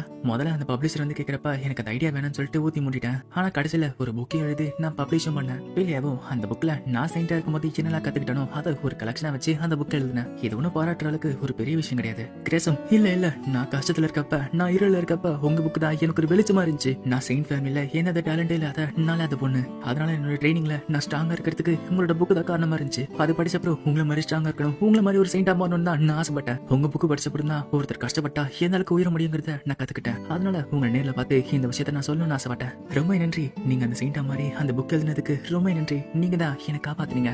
இதை கேட்ட உடனே ஃபீலியாக்கு அவளோட பிளாஷ்பேக் தான் வந்துட்டு போகுது. அவங்க அம்மாவும் எனக்கு கேட்காம ஒரு புக்கை பப்ளிஷ் பண்ணியா, உனக்கு எவ்வளவு தைரியம் இருந்தா இந்த மாதிரி பண்ணிருப்ப அப்படின்னு அவங்க அம்மா திட்ட. அவளோட ஃபியான்ஸவுமே என்னது செயின்டோட கஷ்டத்தை பத்தி ஒரு புக்கா எழுதினியா, இது நீ உன்னோட திறமைகளை பத்தி பேசிக்கிறதுக்கு எழுதின புக்கு, இதை உடனே நான் அழிக்கிறேன், எல்லா பப்ளிஷையும் நான் அழிக்கிறேன்னு சொல்லிட்டு அந்த புக்கை எரிச்சிடுறாங்க. ஃபீலியாவும் அதுக்கப்புறம் ஜெட்டோனால அந்த புக்கு பப்ளிஷ் ஆகல, சர்க்குலேட்டும் ஆகல. நான் எந்த புக்கை திரும்பி வாய்ப்பு கேட்டாலுமே இந்த உலகம் என்ன மறுத்துச்சு. அப்படிதான் நான் வாழ்ந்துட்டு இருந்தேன். அதனால அது எனக்கு நார்மலான விஷயம் சொல்லிட்டு நான் நம்பினேன். நான் ஏன்டா அந்த புக்கை எழுதி பப்ளிஷ் பண்ண சொல்லிட்டு நிறைய வாட்டி யோசிச்சிருக்கேன். ஆனா இப்ப எனக்கு புரியுது, நான் இது வரைக்கும் வாழ்ந்துட்டு இருந்த உலகம் ரொம்ப சின்னதுல. இப்ப அவங்களுமே பிரேக் எடுக்க கிரேஸுமே செயின்ட் ஃபீலியா நீங்க வேற யாருக்காச்சும் இந்த மாதிரி சொல்லி கொடுத்துருக்கீங்களா அப்படின்னு கேட்க ஃபீலியாவும் இல்ல நீ தான் ஃபர்ஸ்ட் அப்படின்னு சொல்ல இது கிட்ட கிரேஸ் சந்தோஷப்பட்டுட்டு என்னது அப்ப நான் தான் ஃபர்ஸ்ட் சொல்லிட்டா. இது கேட்டாலே எனக்கு ரொம்ப பெருமையாவும் சந்தோஷமாவும் இருக்கு. உங்களோட எக்ஸ்பிளேஷன்லாம் ரொம்ப ஈஸியாவும் இருக்கு, என் மண்டையில டக்குன்னு ஏறிடுது. அதுவும் இல்லாம நீங்க சின்ன சின்ன விஷயத்துக்கு நிறைய வாட்டி போராட்டுறீங்க, அது எனக்கு ஒரு பெரிய மோட்டிவேஷனா இருக்கு. ஃபீலியாவும் அப்படியா, அவளும் மனசுக்குள்ள லீனாவும் இதே மாதிரி தான் சொல்லிட்டு இருந்தால. அவளோ நான் என்னோட டீச்சர் எனக்கு என்ன சொல்லி கொடுத்தாங்களோ அதை தான் அப்படியே சொல்றேன், அவ்வளவுதான். கிரேஸோ என்னது உங்களுக்கு சொல்லி கொடுத்த டீச்சரா அப்படின்னா அவங்க ஜெட்டோனில் இருந்த பழைய செயின்ட் அப்படின்னு கேட்க ஃபீலியாவும் ஆமா அவங்க தான் இட்லி காட்ட ஆடுறாரு, என்னோட அப்பாவோட அக்கா அவங்க, அதாச்சு என்னோட ஆண்ட். கிரேஸும் சரி அவங்க எப்படி சொல்லி கொடுத்தாங்க, ரொம்ப நல்லவங்களா அப்படின்னு கேட்க ஃபீலியாவும் நீ நினைச்சு பாக்குறத விட அவங்க ரொம்பவே ஸ்ட்ரிக்ட். கிரேஸும் செயின்ட் ஃபீலியா அவங்கள பத்தி பேசுறப்ப உங்க கண்ணு இருக்க ஒலி காணாம போயிடுது. ஃபீலியாவோ இந்த உலகத்துல பழைக்கிறதுக்கு நிறையவே ட்ரைனிங் கொடுக்குன்னு சொல்லிட்டு நிறையவே பண்ணாங்க. சர்வைவல் ட்ரைனிங் சொல்லிட்டு பனிமலையிலயும் பாலைவனத்துல தண்ணி சோறு இல்லாம என்ன தனியா விட்டு போயிட்டாங்க. அதுவும் இல்லாம என்னோட மேஜிக் கண்ட்ரோலா இருக்குன்னு சொல்லிட்டு ஒரு முள் படுக்கையில என்ன தினமும் தூங்க வச்சாங்க. அதெல்லாம் பண்ணும்போது ரொம்ப கஷ்டமா இருந்துச்சு அப்படின்னு சொல்ல கிரேஸோ என்னது கஷ்டமா, இதெல்லாம் கொடுமை. ஆனா செயின்ட் ஃபீலியா அவங்க இதுக்காக உங்ககிட்ட இந்த அளவுக்கு கஷ்டமா ட்ரைனிங் எல்லாம் கொடுத்தாங்க தெரியுமா அப்படின்னு கேட்க ஃபீலியாவையும் யோசிக்க கிரேஸோ நான் ஏன் சொல்றேன்னா ஒருத்தவங்க உங்களை வெறுக்கிறதுக்கும் ஒருத்தவங்களை பிடிக்கிறதுக்கும் ஏதாச்சும் ஒரு காரணம் இருக்கும்ல, அதனால தான் கேட்டேன். ஃபீலியாவும் காரணமா அப்படின்னு சொல்லிட்டு யோசிக்க இப்போ அவ மண்டைக்குள்ள ஒரு மெமரி வருது. அதுல முன்னாடி இருந்த செயின்ட் அதாச்சு இவளோட ஆண்ட்டுமே என்ன மன்னிச்சிரு ஃபீலியா, நீ இது வரைக்குமே எந்த தப்புமே பண்ணல. ஆனா உன்னோட அப்பா அம்மாக்கும் எனக்கும் ஒரு பேட் ரிலேஷன்ஷிப் இருக்கு. அவங்க உன்னை இப்படி வெறுக்கிறது காரணம் உன்னோட தப்பு கிடையாது. நீ பாக்கிறதுக்கு நான் சின்ன வயசுல இருந்த மாதிரி இருக்க, அதுதான். அதனால தான் உன்னை இவ்வளவு கஷ்டப்பட்டு நான் ஸ்ட்ராங்கா கருத்துக்கு ட்ரை பண்ணிட்டு இருக்கேன். அப்படின்னதான் இந்த உலகத்துல இருக்கவங்க உன் மேல என்னதான் கஷ்டத்தை தூக்கி போட்டாலுமே நீ அதெல்லாம் தட்டி விட்டுட்டு முன்னேறி வரணும். ஃபீலியாவை இதெல்லாம் யோசிச்சு பார்த்துட்டு ஆமால அவங்க என்ன பத்தி எப்பவுமே கவலைப்பட்டு இருந்தாங்க. ஆனா எவ்வளவு முக்கியமான விஷயத்த என்னோட கிங்டம் விட்டு வந்த அப்புறம் தான் யோசிச்சு பாப்பேன்னு நான் நினைச்சு கூட பார்க்கல. சென்சே என்ன மன்னிச்சிருங்க. இப்ப ஃபீலியாவோ அந்த ரொமான்ஸ் புக்லாம் படிக்க ஃபீலியாவோ லேனா கிட்ட லேனா இதுக்காக இந்த காதலங்க அவங்க வீட்டு விட்டு ஓடி போனாங்க, அது தப்பான விஷயம் அப்படின்னு கேட்க லேனாவும் அதுவா அவங்களுக்குள்ள இருக்க காதல் அந்த அளவுக்கு ஸ்ட்ராங் ஆனது, அதனால அவங்க ஆசைகளை அவங்க நிறைவேற்றிக்கிறாங்க. இப்படி இவங்க பேசிட்டு இருக்க அந்த பட்லர் வந்துட்டு ஹிமாரி கிட்ட இருந்து பதில் கடிதம் வந்திருக்குன்னு சொல்லிட்டு அந்த லெட்டர் கொடுக்க அதுல அவளுமே டெலிவரி கம்ப்ளீட் சொல்லிட்டு எழுதிருக்கா. அந்த பட்லரும் நாளைக்கு நீங்க கிளம்புறதுக்கு கேரேஜ் தயாரா இருக்கு அப்படின்னு சொல்ல லேனாவும் என்னாச்சு செயின்ட் ஃபீலியா நீங்க எங்கேயாச்சும் போறீங்களா அப்படின்னு கேட்க ஃபீலியாவும் ஆமா முன்னாடி இருந்த செயின்ட் எலிசபெத் அவங்களோட சமாதியை கிரேஸ் பார்க்கணும்னு ஆசைப்பட்டா அதை பார்க்க போறோம் அப்படின்னு சொல்றா. இப்போ அந்த சமாஜை பார்த்து கிரேஸ் சோகமாவ ஃபீலியாவும் அவ கொஞ்சம் மாசத்துக்கு முன்னாடி இறந்து போனாங்களா அப்படின்னு கேட்க கிரேஸும் ஆமா 3 மாசத்துக்கு முன்னாடி அவங்க இறந்து போனாங்க. எலிசபெத் என்னோட கசின் தான். அவ பிறக்கும் போதே ஒரு வீக்கான பாடியில் தான் பிறந்தா. அதனாலேயே என்னோட அப்பா அவளை பத்தி கவலைப்பட்டுட்டே இருந்தாரு. நான் அவ இருக்கிறப்ப அப்பா அவளை பாக்குறதுக்கு பர்னாகோட்டாக்கு வருவேன். இப்படி இவங்க பேசிட்டு இருக்க பின்னாடி பார்த்தா அந்த கிரவுண்ட் பிரின்ஸ் ரேயார்ட் வராரு. அவரும் செயின்ட் பிலியா எங்க பண்ணிட்டு இருக்கீங்க? அப்புறம் லிஸ் இல்ல இது அவளோட தங்கச்சி கிரேஸும் ஆமா நான் தான் கிரேஸ் மட்டிலாஸ். அவருமே அந்த சமாதி பார்த்து சோகமா நின்னுட்டு இருக்க ஃபீலியாவுமே நீங்களும் எலிசபெத்தோட சமாதியா அப்பப்ப பாக்க வரீங்களா அப்படின்னு கேட்க ரேயார்டும் ஆமா ஏன்னா நானுமே அவளுமே என்கேஜ் ஆயிருந்தோம். அவளுக்கு இந்த பூனா ரொம்பவே பிடிக்கும். அவளுக்கு பெரிய பெரிய கிஃப்ட் எல்லாம் கொடுக்கணும்னு எனக்கு ஆசையா இருந்துச்சு. ஆனா அவ இந்த பூ போதும் இந்த பாசம் போதும்னு சொன்னா. நான் ஏன் கேட்டதுக்கு அந்த பூல வர சென்ட் என்ன ஞாபகப்படுத்துச்சு அப்படின்னா அதுக்கு என்ன பதில் சொல்றதுன்னே எனக்கு தெரியல. ஃபீலியாவும் மனசுக்குள்ள எனக்கு மத்தவங்களோட ஃபீலிங்ஸை படிக்கிறது கஷ்டமா இருக்கும். ஆனா என்னாலேயே இதை உணர முடியுது. இவர் எப்பயுமே எலிசபெத்தை லவ் பண்ணிட்டு இருக்காரு. கிரேஸோ எனக்கு இது சர்ப்ரைஸா இருந்துச்சு. நான் நேர்ல பிரின்ஸ் ரேயார்ட் பாப்பேன்னு சொல்லிட்டு யோசிச்சு கூட பார்க்கல. அவருக்கு இந்த நாட்டுல நிறைய வேலை இருக்கு. அவர் எப்பவுமே பிஸியா இருப்பாருன்னு கேள்விப்பட்டேன். ஃபீலியாவும் ஆமல ஒரு சில பேர் அவங்களோட காதலியா இந்த அளவுக்கு டீப்பா லவ் பண்ணுவாங்கல்ல. என்ன வரைக்கும் அந்த மாதிரி யாருமே லவ் பண்ணதில்ல. இப்பயுமே எனக்கு லவ்வுக்கான அர்த்தம் சுத்தமா தெரியல. ஆனா இப்ப வரைக்குமே மத்தவங்களோட அன்பை சம்பாதிக்கணும்னு சொல்லிட்டு தான் நான் ரொம்ப கஷ்டப்பட்டு இருந்தேன்ல. ஆனா என்னோட அன்பை இன்னொருத்தர் கிட்ட காட்ட நான் ஒரு வாட்டியுமே ட்ரை பண்ணதில்ல. இப்போ அந்த மைண்ட்ல நான் ஒரு பிளான் பண்ணிட்டு ஃபீலியா நீங்க ஃப்ரீயா இருக்கீங்களா அப்படின்னு கேட்க அவ்வளவு ஃப்ரீன்னு சொல்ல இப்ப அவர் வேலை கொடுக்குறா. அவ்வளோ ஹீரோ மன்னிச்சிருங்க இப்ப எனக்கு கொஞ்சம் வேலையா இருக்கு. இதை நீங்க ஒருத்தருக்கு டெலிவரி பண்ண முடியுமா அப்படின்னு கேட்க ஃபீலியாவும் ஓகேன்னு சொல்லிட்டு டெலிவரி பண்ண போறா. அங்க இருக்கிறது யாருன்னு பார்த்தா பிரின்ஸ் ஓஸ்வால்ட். இதை பார்த்து ஓஸ்வால்ட்டும் ஆனா நீங்க இங்க வருவீங்கன்னு சொல்லிட்டு நான் கொஞ்சம் கூட யோசிச்சு பார்க்கலையே. ஃபீலியாவும் லைனா அதை உங்ககிட்ட கொடுக்க சொன்னா. சரி பாய் அப்படின்னு சொல்லிட்டு அவளும் அங்கிருந்து கிளம்புறா. இதை பார்த்து ஓஸ்வால்ட்டும் என்ன வேகம் ஒரு நிமிஷம் இதுல 2 பேருக்கான சாப்பாடு இருக்கு அதனால நம்ம உட்காந்து சாப்பிடுவோம்னு சொல்லிட்டு 2 பேரும் உட்காந்து சாப்பிடுறாங்க. ஃபீலியாவும் அந்த கார்டனை பார்த்துட்டு நல்லா இருக்கல ஆனா எந்த ஹெல்ப் இல்லாம அவரே பண்ணிட்டு இருக்காரு ஏன்னு சொல்லிட்டு யோசிச்சுட்டு இருக்க. ஓஸ்வால்ட்டும் இதெல்லாம் நான் ஏன் தனியா பண்ணிட்டு இருக்கேன்னு சொல்லிட்டு யோசிச்சுட்டு இருக்கீங்க கரெக்டா. ஃபீலியாவும் இது கிரிஷாக்காவ அவருமே கரெக்டா சொல்லியிருக்கல. எனக்கு இந்த நாட்டு சிம்மாசனத்துல எந்த வித இன்ட்ரெஸ்ட்டுமே கிடையாது. ஆனா நான் என்னதான் ஃபீல் பண்ணாலுமே என்ன சுத்தி இருக்க நோபல்ஸ் எல்லாம் ஃபேக்ஷன்ஸை கிரியேட் பண்ணிட்டு என் பக்கம் வாங்கன்னு கூப்பிட்டு இருப்பானுங்க. என்னால அதனை பொறுத்துக்கவே முடியல. எனக்கு என்னோட குடும்பமும் என்னோட மக்களும் என்னோட ராஜ்யமும் ரொம்ப பிடிக்கும். அதனால பொறுப்பில்லாத ஒரு பையனா இருக்குன்னு சொல்லிட்டு நான் இந்த மாதிரி கார்டனிங் பண்ணிட்டு இருக்கேன். அவ்வளவுதான் என்னோட பேக் ஸ்டோரி. ஃபீலியாவும் இவரை பொறுத்த வரைக்கும் இவர் இந்த நாட்டோட பிரின்ஸ் கிடையாது. இவரு தான் குடும்பத்தை நேசிக்கிற ஒரு நல்ல மனுஷன். ஃபீலியாவும் நேத்து பிரின்ஸ் யாரா சமாதி பக்கத்துல பார்த்த அப்படின்னு சொல்ல ஓஸ்வால்ட்டும் ஆமால அவர் இனிமே எலிசபெத்தை லவ் பண்ணிட்டு இருக்காருல. அந்த டைம்ல ஒரு பொண்ணுக்கு எங்க அண்ணன் இந்த அளவுக்கு லவ் பண்றத பார்த்து எனக்கே போறாம இருந்துச்சு. ஒரு செயின்ட பார்த்து கக்கிறது ஒரு ராஜா கேத்த வேலைன்னு சொல்லிட்டு எங்க அண்ணன் சொல்லிட்டு இருப்பான். ஆனா கடைசியில அந்த செயின்ட அவனால காப்பாற்ற முடியல. அதை நினைச்சு அவனுக்குள்ளேயே அவன் கேள்வி கேட்டு இருந்தான். தான் வருமான பொண்ணை காப்பாற்ற முடியாதவன் எப்படி ஒரு ராஜ்யத்தை பார்த்து காப்பான்னு சொல்லிட்டு யோசிச்சுக்கிட்டே இருந்தான். அதுக்கு ஒரு பிராயச்சித்தமா அதுக்கு ஒரு பனிஷ்மெண்டா அவன் எல்லா வேலையும் தானே எடுத்து பண்ண ஆரம்பிச்சான். எங்க அண்ணனோட காய சரியாற வரைக்கும் இதெல்லாம் வேடிக்கை தான் பார்க்க முடியும்னு நினைச்சாலே எனக்கு கோவமா தான் வருது. எங்க அண்ணனுக்குமே என்ன மாதிரி ஒரு ஹாபி இருந்தா நல்லா இருந்திருக்கும். ஒரு பொறுப்பில்லாத பையனா இருக்கணும்னு சொல்லிட்டு நான் ஆசைப்பட்டேன். ஆனா அது செய்யறதுக்கு நிறைய ஹாபிஸை ட்ரை பண்ண கடைசியில எனக்கு கார்டனிங் தான் கரெக்டா இருந்துச்சு. ஏன்னா இந்த ஹாபியால எனக்கு மட்டும் சந்தோஷம் இல்லாம எனக்கு சுத்தி இருக்க எல்லாருக்குமே சந்தோஷம் கொடுக்கணும்ல. அதனால இதை சூஸ் பண்ணேன். இந்த மாதிரி மத்தவங்களை சந்தோஷம் பத்தி பாக்குறதுல எனக்குமே சந்தோஷமா இருக்கும். சரி ஃபீலியா உங்களுக்கு என்ன ஹாபிஸ் இருக்கு அப்படின்னு கேட்க ஃபீலியாவே யோசிச்சு பார்த்துட்டு எனக்கா மத்தவங்களும் சந்தோஷத்தை கொடுக்க மாதிரி நான் என்ன பண்ணிட்டு இருக்கேன்னு சொல்லிட்டு யோசிச்சுட்டு இருக்கேன். அவளுக்கு மத்தவங்க அவகிட்ட நன்றி சொன்னதை ஞாபகம் வந்துட்டு இருக்கு. ஃபீலியாவோ ஒரு சைண்டா எனக்கு பர்சனல் ஆசைலாம் இருக்க கூடாதுன்னு சொல்லிட்டு நான் யோசிச்சுட்டு இருந்தேன். என்னோட ஆசைகளை ஒத்தி வச்சுட்டு இந்த நாட்டு வளர்றதுக்கு நான் எல்லாத்தையும் பண்ணணும்னு நினைச்சேன். ஆனா உண்மையை சொல்லணும்னா கடைசியில என்னோட பேரண்ட்ஸை சந்தோஷப்படுத்தணும்னு சொல்லிட்டு தான் நான் எல்லாத்தையுமே பண்ண ட்ரை பண்ணேன். ஒருவேளை என்னோட அப்பா அம்மா சந்தோஷப்படுத்தி அவங்கள பெருமையாக்கி அவங்க ஏத்துக்கிட்டாங்கன்னா இதெல்லாம் செய்யறதுக்கு ஏதாச்சும் ஒரு அர்த்தம் இருக்கும்னு நினைச்சேன். ரொம்ப வருஷத்துக்கு அது மட்டும் தான் என்னால பார்க்கவே முடிஞ்சது. ஆனா இப்பதான் எனக்கு ஒரு விஷயம் புரிய வந்தது. என்னை சுத்தி இருக்க நிறைய பேரை எனக்கு தெரியாமலே நான் சந்தோஷமா வச்சுட்டு இருந்தேன். இதுக்கிட்ட பிரின்ஸ் சொல்லிட்டு கிட்ட வந்துட்டு செயின்ட் ஃபீலியா நீங்க நல்ல வேலை செஞ்சீங்க. ஒருவேளை உங்களோட பேரண்ட்ஸ் உங்களை ஏத்துக்கல உங்களை பாராட்டலன்னா கவலைப்படாதீங்க. நான் அவங்க இடத்துல இருந்து உங்களை பாராட்டுறேன். திரும்பியுமே ஓவரா பேசிட்டு அப்படின்னு சொல்லிட்டு யோசிச்சுட்டு இருக்கேன். ஃபீலியாவும் இல்ல கண்டிப்பா இல்ல அந்த வார்த்தையை நான் எப்பவுமே கேட்கணும்னு ஆசைப்பட்டேன். ரொம்பவே நன்றி. இப்போ கொஞ்ச நேரம் கழிச்சு கிரேஸ் மூவில ட்ரைனிங் கொடுத்துட்டு இருக்க அவரோட பட்லர் வந்துட்டு ஏன் இப்படி பண்றான்னு சொல்லிட்டு எல்லாத்தையுமே விசாரிச்சிட்டு இருக்காரு. அந்த பட்லர் ஆர்னால்டுமே அப்போ இவங்க மான ட்ரைனிங் எடுத்துட்டு இருக்காங்க கரெக்டா அப்படின்னு சொல்ல இவரோட குரலை கேட்டு கிரேஸுமே ஆர்னால்டு நீ வந்துட்டியா அப்ப நீமே ஏன்ஷியன்ட் ரிச்சுவலை பத்தி கத்துக்க வந்திருக்கீங்க அப்படின்னு கேட்க அந்த பட்லரும் இல்ல உங்க அப்பா நீ என்ன பண்ணிட்டு இருக்கன்னு சொல்லிட்டு கேட்டாரு. அதை பார்க்கதான் வந்தேன். கிரேஸும் அப்பா எப்ப பார்த்தாலும் இப்ப பண்ணிட்டு இருக்காரு. நான் அவரோட கிங்டம்காக நல்லா தான் வளர்ச்சிட்டு இருக்குன்னு போய் சொல்லு. ஃபீலியாவும் அவளோட மனசுக்குள்ள இந்த ராஜா எனக்கு ரொம்ப அன்பா இருந்துச்சு. இதுக்கு நான் ஏதாச்சும் ஹெல்ப் பண்ணி ஆகணும் அப்படின்னு அவளை யோசிச்சு பார்க்க அவளுக்கு இப்போ ஞாபகம் வருது. ஒரு நிமிஷம் அந்த ஏன்ஷியன்ட் ரிச்சுவல்ல ஏதோ போட்டுச்சுல அவளுமே என்ன மன்னிச்சிரு இன்னைக்கான செஷன் முடிஞ்சிச்சு சொல்லிட்டு அவளுமே எங்கே ஓடி போறா. அப்படியே கட் பண்ணி இந்த சைடு பிரின்ஸ் ரேயார்டும் பிரின்ஸ் சொல்லிட்டு கூப்பிட்ட அவருமே என்னன்னு கேட்க ரேயார்டும் இந்த லெட்டர் இப்போ எனக்கு வந்துச்சுன்னு சொல்லிட்டு அந்த லெட்டர் காட்ட இதை பார்த்த ஓஸ்வால்ட்டுக்கு ரொம்ப ஷாக்கா இருக்கு. அவங்க என்ன விளையாடிட்டு இருக்காங்களா? ரேயார்டும் இல்ல எந்த காரணம் தெரியல ஆனா கிங்டம் ஆஃப் சிட்டோனியா திருப்பி செயின்ட் ஃபீலியாவை வர சொல்லிருக்காங்க. அந்த பிரின்ஸ் ஜூலியஸுமே மியா கிட்ட எனது டீமன் நம்ம உலகத்தை வந்துட்டு இருக்கா என்ன முட்டாள்தமா பேசிட்டு இருக்க முதல்ல உன் இடம் என்னங்கிறது தெரிஞ்சுக்கோ அப்படின்னு சொல்ல இப்போ ஒரு பிளாஷ்பேக் காட்டுறாங்க. அதுல ஹிமாரி மியா கிட்ட இங்க இருந்து எஸ்கேப் ஆகிறதுக்கு என் கூட வந்துடுறீங்களா அப்படின்னு கேட்க மியா போது நினைச்சுக்கிட்ட மனசுக்குள்ள எனது எஸ்கேப் ஆவறதா இந்த கிங்டம் கிட்ட இருந்தா இல்ல என் அக்கா வித்த ராஜ்யத்தை விஷயத்த சும்மா விடாம நான் எப்படி இங்க இருந்து போக முடியும்? பிரின்ஸ் ஜூலியஸும் ஏதோ 100 வருஷத்துக்கு ஒரு வாட்டி நடக்கிற விஷயத்துக்கு இவ்வளவு காசு செலவு பண்ணி ஆர்மியை திரட்டணுமா? இது முட்டாள்தனமான விஷயமாச்சே, அதுக்கு நிறையவே காசு செலவாகும்ல. மியாவை உடனே எங்க அக்கா வளர்ந்ததுக்கு நிறையவே உங்களுக்கு காசு கொடுத்தாங்களே, அதை வச்சு யூஸ் பண்ணலாமே அப்படின்னு கேட்க அந்த பிரின்ஸுமே அதுவா நான் என்னோட தங்க சிலையை ரெடி பண்றதுக்கு மொத்த காசுமே அதுல செலவு பண்ணிட்டேன். இதுக்கிட்ட மியாவோ என்னது எங்க அக்காவை இன்னொரு கண்ட்ரிக்கு அனுப்பிச்ச காசுல இந்த மாதிரி பண்ணி வச்சிருக்கியா? இப்படி இவங்களும் பேசிட்டு இருக்க அந்த இடத்துக்கு யாரோ வராங்க. பார்த்தா அந்த நாட்டோட ராஜா, அதாச்சு அந்த பிரின்ஸோட அப்பா அங்க வராரு. அந்த ராஜாவும் வந்துட்டு மியா டீமன் நம்ம உலகத்துக்கு வருது உண்மையா அப்படின்னு கேட்க மியாவும் ஆமா இந்த உலகத்துக்கு நிறையவே டீமன்ஸ் வரப்போகுது, அது நம்மளால தடுக்கவே முடியாது. ஆனா அந்த பிரின்ஸ் ஜூலியஸுமே அப்பா அவ ஒரு பொண்ணு தானே, அவ பேசுறது ஏன் கேக்குறீங்க அப்படின்னு சொல்ல அவங்க அப்பாவும் வாய மூடு, ஒரு செயின்ட் தவிர்த்து வேற யாருக்குமே அந்த விஷயத்தை பத்தி முழுசா தெரியாது. என்னோட பர்மிஷன் இல்லாம ஃபீலியாவை இன்னொரு கண்ட்ரிக்கு அனுப்பினது தப்பு, அதுவும் இல்லாம எந்த செயின்ட் பேச்சு மதிக்காம இருக்கியா? இதுக்கிட்ட மியாவும் எனக்கு அப்பவே தெரியும் ஃபீலியாவை அனுப்பினது இவனோட பிளான் மட்டும் தான். அந்த பிரின்ஸும் நான் ஒன்னும் அவளெல்லாம் அனுப்பல, அவளா போகணும்னு சொன்னா அதனால அமுச்சு வச்ச அப்படின்னு சொல்ல அவங்க அப்பாவோ இருந்தாலுமே அவளுக்கு எங்கேஜ் ஆன பிரின்ஸ் நீ தானே அவளை கெஞ்சி கூத்தடாச்சு இங்க இருக்க வச்சிருக்கணும். சரி மியா இதுக்கு மேல என்ன நடக்க போகுதுன்னு அப்படின்னு கேட்க அவருக்கு ரொம்ப முடியாம போகுது. பக்கத்துல இருக்க சர்வெண்ட்டுமே செயின்ட் ஃபீலியோட மெடிசன் காலி ஆயிடுச்சு அப்படின்னு கேட்க அவங்களுமே ஆமா காலி ஆயிடுச்சு. எதுக்கிட்ட மியாவோ என்ன பேசிட்டு இருக்கீங்க? அதான் அக்கா அதை செய்யறதுக்கு ரெசிபி கொடுத்துருக்காங்களே.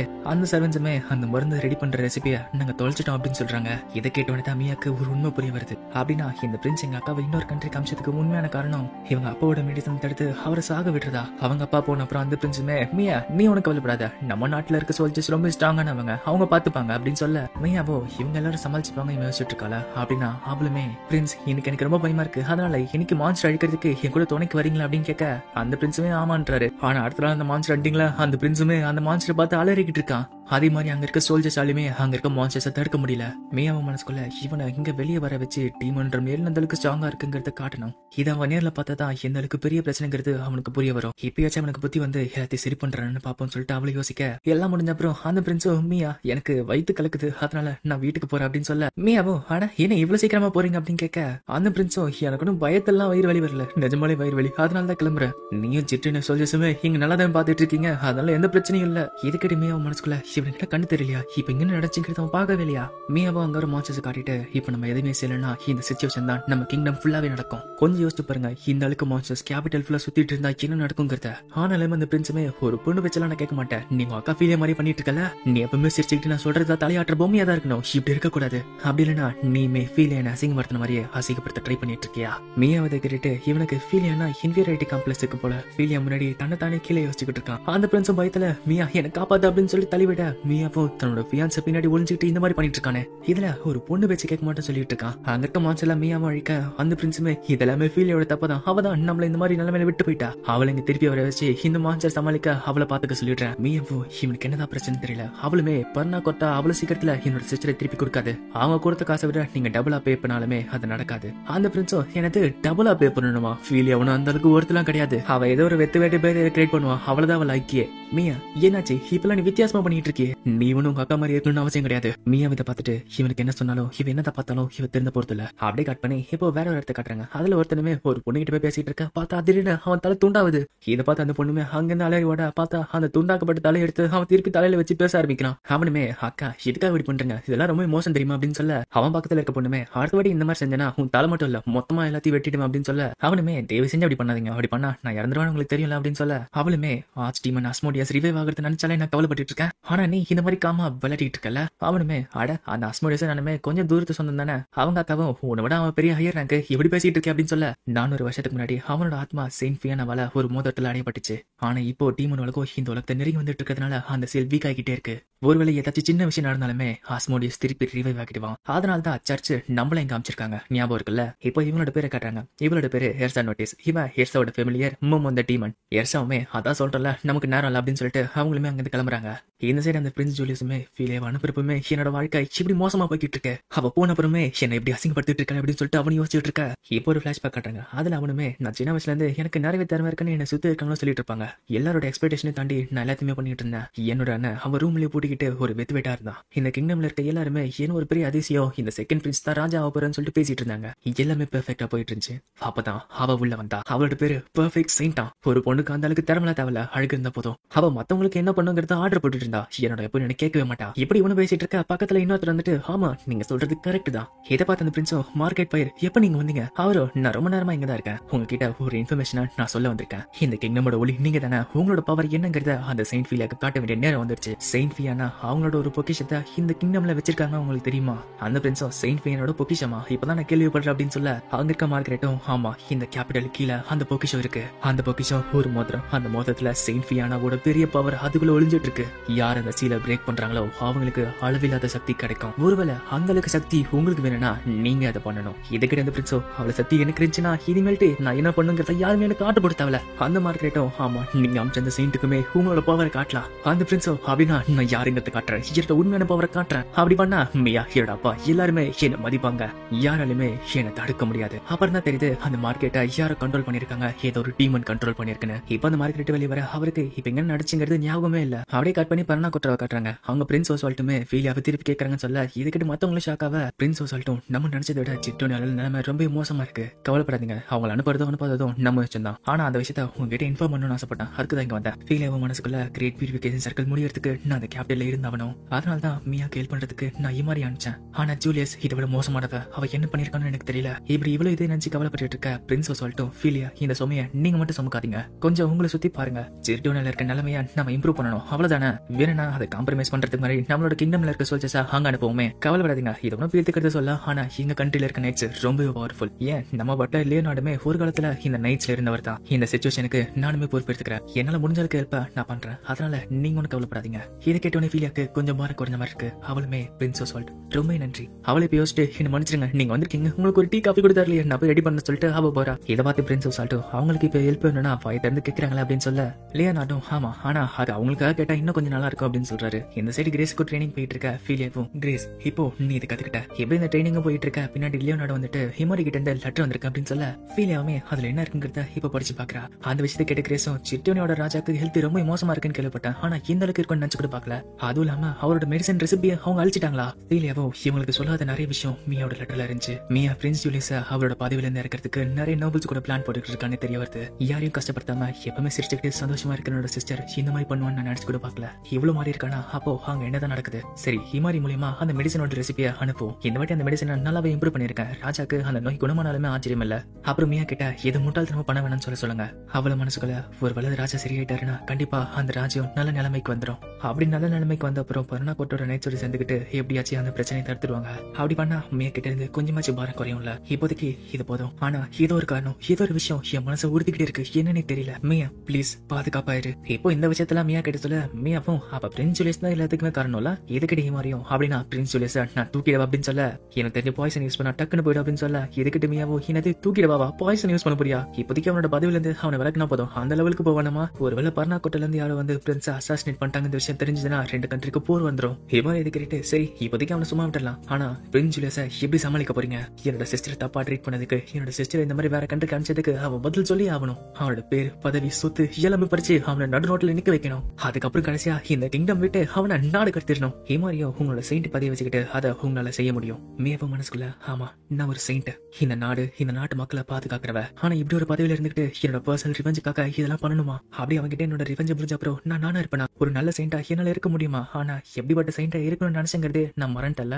இப்போ ஒரு பிளாஷ்பேக் காட்டாங்க. அதுல மியாக்கு 15 வயசு ஆகுது. அவளோட டீச்சருமே, மியா உன்னோட அக்கா செயின்டா மாறிட்டாங்க, அது உனக்கு விஷயம் தெரியுமா அப்படின்னு கேட்க, மியாவும் மனசுக்குள்ள, என்னது என்னோட அக்கா செயின்ட் ஆயிட்டாங்களா? இந்த விஷயத்த யாருமே கிட்ட சொல்லலையே. அவங்க அம்மாவை முன்னாடி அவகிட்ட ஃபீலியா ஒரு செயின்டா மாறணும்னு சொல்லிட்டு ஆசைப்பட்டு இருக்கா. அதனால முன்னாடியே அவ சர்ச்சுக்கு போயிட்டா. அதனால அவளை டிஸ்டர்ப் பண்ணக்கூடாது, அவகிட்ட பேச்ச கம்மியா வச்சுக்கோன்னு சொல்லிட்டு சொல்லி வச்சிருக்காங்க. மியாவும் என்னோட அக்கா ஃபீலியா என்னோட 1 வயசு பெரியவங்க, எனக்கு ஞாபகம் தெரிஞ்ச நாள்ல இருந்து நாங்க ஒன்னா வாழ்ந்த மாதிரியே எனக்கு தெரியல. அவங்க கிட்ட நான் அவ்வளவா பேசினது கூட கிடையாது. அந்த காரணத்தாலதான் நாங்க அக்கா கிட்ட பேச போற சொல்லிட்டு அவளை ஒரு வெக மாட்டிக்கிட்டு அந்த கோஆர்டினேஷனுக்கு போறா. மியாவோ இன்னைக்கு என்னோட சிஸ்டர் செயின்டா இருக்கிற முதல் நாள். அந்த விஷயத்த மக்களுக்கு தெரிவிக்கிறதுக்கு கேபிட்டல்ல லைட் ஆஃப் பில்லரை உருவாக்க போறாங்க. இப்ப அந்த இடம் கூட்டமா இருக்க மியாவும் முன்னாடி போறதுக்கு ஒரு ஷார்ட் கட் பாக்குறா. அப்படியே போவ அவ கேபிட்டலுக்கு வெளியே வந்துடுறா. அவ போற வழியில பின்னாடி பார்த்தா ஒரு பெரிய டிராகன் அவளை தாக்க வந்திருக்கு. அவளும் இங்க ஒரு மான்ஸ்டர் என்ன பண்ணிட்டு இருக்கு, அதுவும் கேபிட்டல் பக்கத்துல இருக்கு அப்படின்னா நான் இங்கதான் சாக போறேன்னு சொல்லிட்டு அவளு ரெடி. அவ பார்த்தா அந்த மான்ஸ்டரை ஃபீலியா அங்க வந்து அழிச்சிட்டா. ஃபீலியாவும் உனக்கும் நான் அவள அப்படின்னு கேட்க, ஃபீலியாவுக்குமே அவ தங்கச்சி அடையாளம் தெரியல. மியாவும் மேமண்ண பாத்துட்டு இருக்க ஃபீலியா எங்க போயிட்டுன்னு சொல்லிட்டு கோல் கேட்க ஃபீலியாவும் என்ன மனுஷரு என்ன கூப்பிடுறாங்க கவலைப்படாத நைச்சர் எங்க அனுப்பி வைக்கிறேன்னு சொல்லிட்டு அவளும் அங்கிருந்து ஓடுறா. மியா வந்து பாத்துட்டு அவங்க ஒரு ஹீரோ மாதிரி இருந்தாங்க. அப்படிதான் என்னோட சிஸ்டரோட நான் ரீஇன்ட்ரடியூஸ் ஆன ஃபீலியாவும் பில்லர்ஸ் ஆஃப் லைட் உருவாக்க அங்க இருக்க மக்களுமே இவங்க தான் கிரேட்டஸ்ட் ஆஃப் ஆல் டைம் உடனே இந்த மாதிரி பில்லர்ஸ் உருவாக்குறாங்கன்னு சொல்லிட்டு பேசிட்டு இருக்காங்க. மியாவும் எங்க அக்கா மாதிரியே நானுமே ஒரு செயின்டா மாறணும்னு ஆசைப்பட்டேன். ஆமா அன்னைக்கு அப்படிதான் இருக்கணும்னு சொல்லிட்டு என்னோட ஆசை இருந்துச்சு. உன்னை பிடிக்கிறவங்களும் சரி உன்னை வெறுக்கிறவங்களும் சரி யாரும் பாரபட்ச பார்க்காம எல்லாருக்குமே ஹெல்ப் பண்ணணும். அந்த மாதிரி இந்த ராஜ்யத்தை பாதுகாக்கிற ஒரு ஷீல்டா தான் என்னோட அக்கா இருந்தாங்க. அவங்க தான் என்னோட role model, the greatest saint of all time. கூட இருக்க எல்லாருமே துரோகம் பண்ணி அவங்கள விட்டு போனாலுமே அவங்க முன்னேறி போய்கிட்டே இருந்தாங்க. யாரையும் திட்டாம யாருமே வழிபடாம அவங்க பாட்டுக்கிட்டு இருந்தாங்க. எனக்கு தெரியும் என்னோட ரிவெஞ்சுக்காக இந்த மாதிரி விஷயங்களை நான் செய்யக்கூடாதுன்னு எனக்கு தெரியும். ஆனா இந்த மாதிரி விஷயங்களை பார்த்து என்னால பொறுத்திருக்க முடியல. எனக்கு பிடிச்சவங்கள இந்த மாதிரி மக்கள் ட்ரீட் பண்றப்ப அதை பார்த்துட்டு என்னால சும்மா இருக்க முடியல. அவங்க எல்லாருமே நான் இருக்கிறேன். எதை பார்த்தி மாதிரியும் மிஸ் மியா நீங்க ஒண்ணு கவலைப்படாதீங்க. நீங்க உங்களுக்கு உண்மையா இருந்தா போதும். நீங்களா இருங்க. நீங்க செயின்ட் ஃபிலியா மாறணும்னு சொல்லிட்டு ரொம்ப கஷ்டப்படாதீங்க. எப்பவுமே ஒருத்தர் கரெக்டான விஷயம் தான் செய்யணும்னு சொல்லிட்டு யாருமே எதிர்பார்க்க மாட்டாங்க. ஒருத்தவங்க உங்களை பத்தி முழுசா புரிஞ்சுக்கிறதுக்கு பல வருஷங்கள் ஆகும். அதனால நீங்க ஒண்ணு கவலைப்படாதீங்க. நீங்க உங்களோட ஃபீலிங்ஸை உண்மையா வச்சுக்கிட்டு முன்னேறி போயிட்டே இருந்தா போதும். இந்த கிங்டமை நீங்க உங்க வழியில காப்பாத்துங்க. நீங்களா இருங்க. மியாவோ என்னோட வழியில இந்த கிங்டமை காப்பாத்துறதா. ஆனா என்னோட கோவத்தை அடக்கிறத விட அது ரொம்ப கஷ்டமான விஷயம். இருந்தாலுமே என்னோட இது என்ன சொல்லுதோ அதுக்கிட்டுதான் இனிமே நான் செய்ய போறேன். எவ்வளவு கஷ்டப்பட்டாலும் சரி எவ்வளவு வலிச்சாலும் சரி எப்பாடுபட்டாவது நான் செஞ்சே தீருவேன். என்னோட கடமைகளை செஞ்சுக்கிட்டு அவனை வெறுத்துக்கிட்டு என்னோட வேலைகளை நான் செய்ய போறேன். அவனோட மனசு எவ்வளவு கேவலமா இருந்துகிட்ட இந்த உலகத்தை காமிச்சு அவனை தரமாட்டமா அழிக்க போறேன். நான் செல்ஃபிஷா இருந்தாலுமே என்னோட ரிவெஞ்ச் எடுத்துக்கிட்டு இந்த கிங்டமை காப்பாத்துவேன். அப்படிதான் என்னோட வழி இருக்க போது. 29வது சென்ட் மியாடனோட வழி. ஹீமாரியும் சரி முதல் வழியா என்ன செய்ய போறீங்க அப்படின்னு கேட்க மியாவும் முதல்ல ராஜா ரெக்கவர் ஆகிற வரைக்கும் இந்த கிங்டமோட பொலிட்டிக்கல் விஷயத்த ஒருத்தர்கிட்ட ஒப்படைக்கணும். அவங்க நம்பிக்கையானவங்களா இருக்கணும். இந்த ராஜ்யத்திலே அதுக்கேற்ற ஒரு நம்பிக்கையான ஆள் இருக்காங்க. அவரோட ரூம்ல அடையப்பட்ட இந்த நாட்டோட மடிசோட இளவரசன் பிரின்ஸ் பெர்னாண்ட் திருப்பி வரப்போறாரு. இதோட இந்த எபிசோட் முடியுது. இந்த வீடியோ உங்களுக்கு பிடிச்சிருந்துச்சுன்னா மறக்காம லைக் பண்ணுங்க, ஷேர் பண்ணுங்க. நம்ம சேனலுக்கு புதுசா இருந்தா சேனலை மறக்காம சப்ஸ்கிரைப் பண்ணிட்டு பாருங்க. நான் உங்களை அடுத்த வீடியோல சந்திக்கிறேன். Until then, bye bye.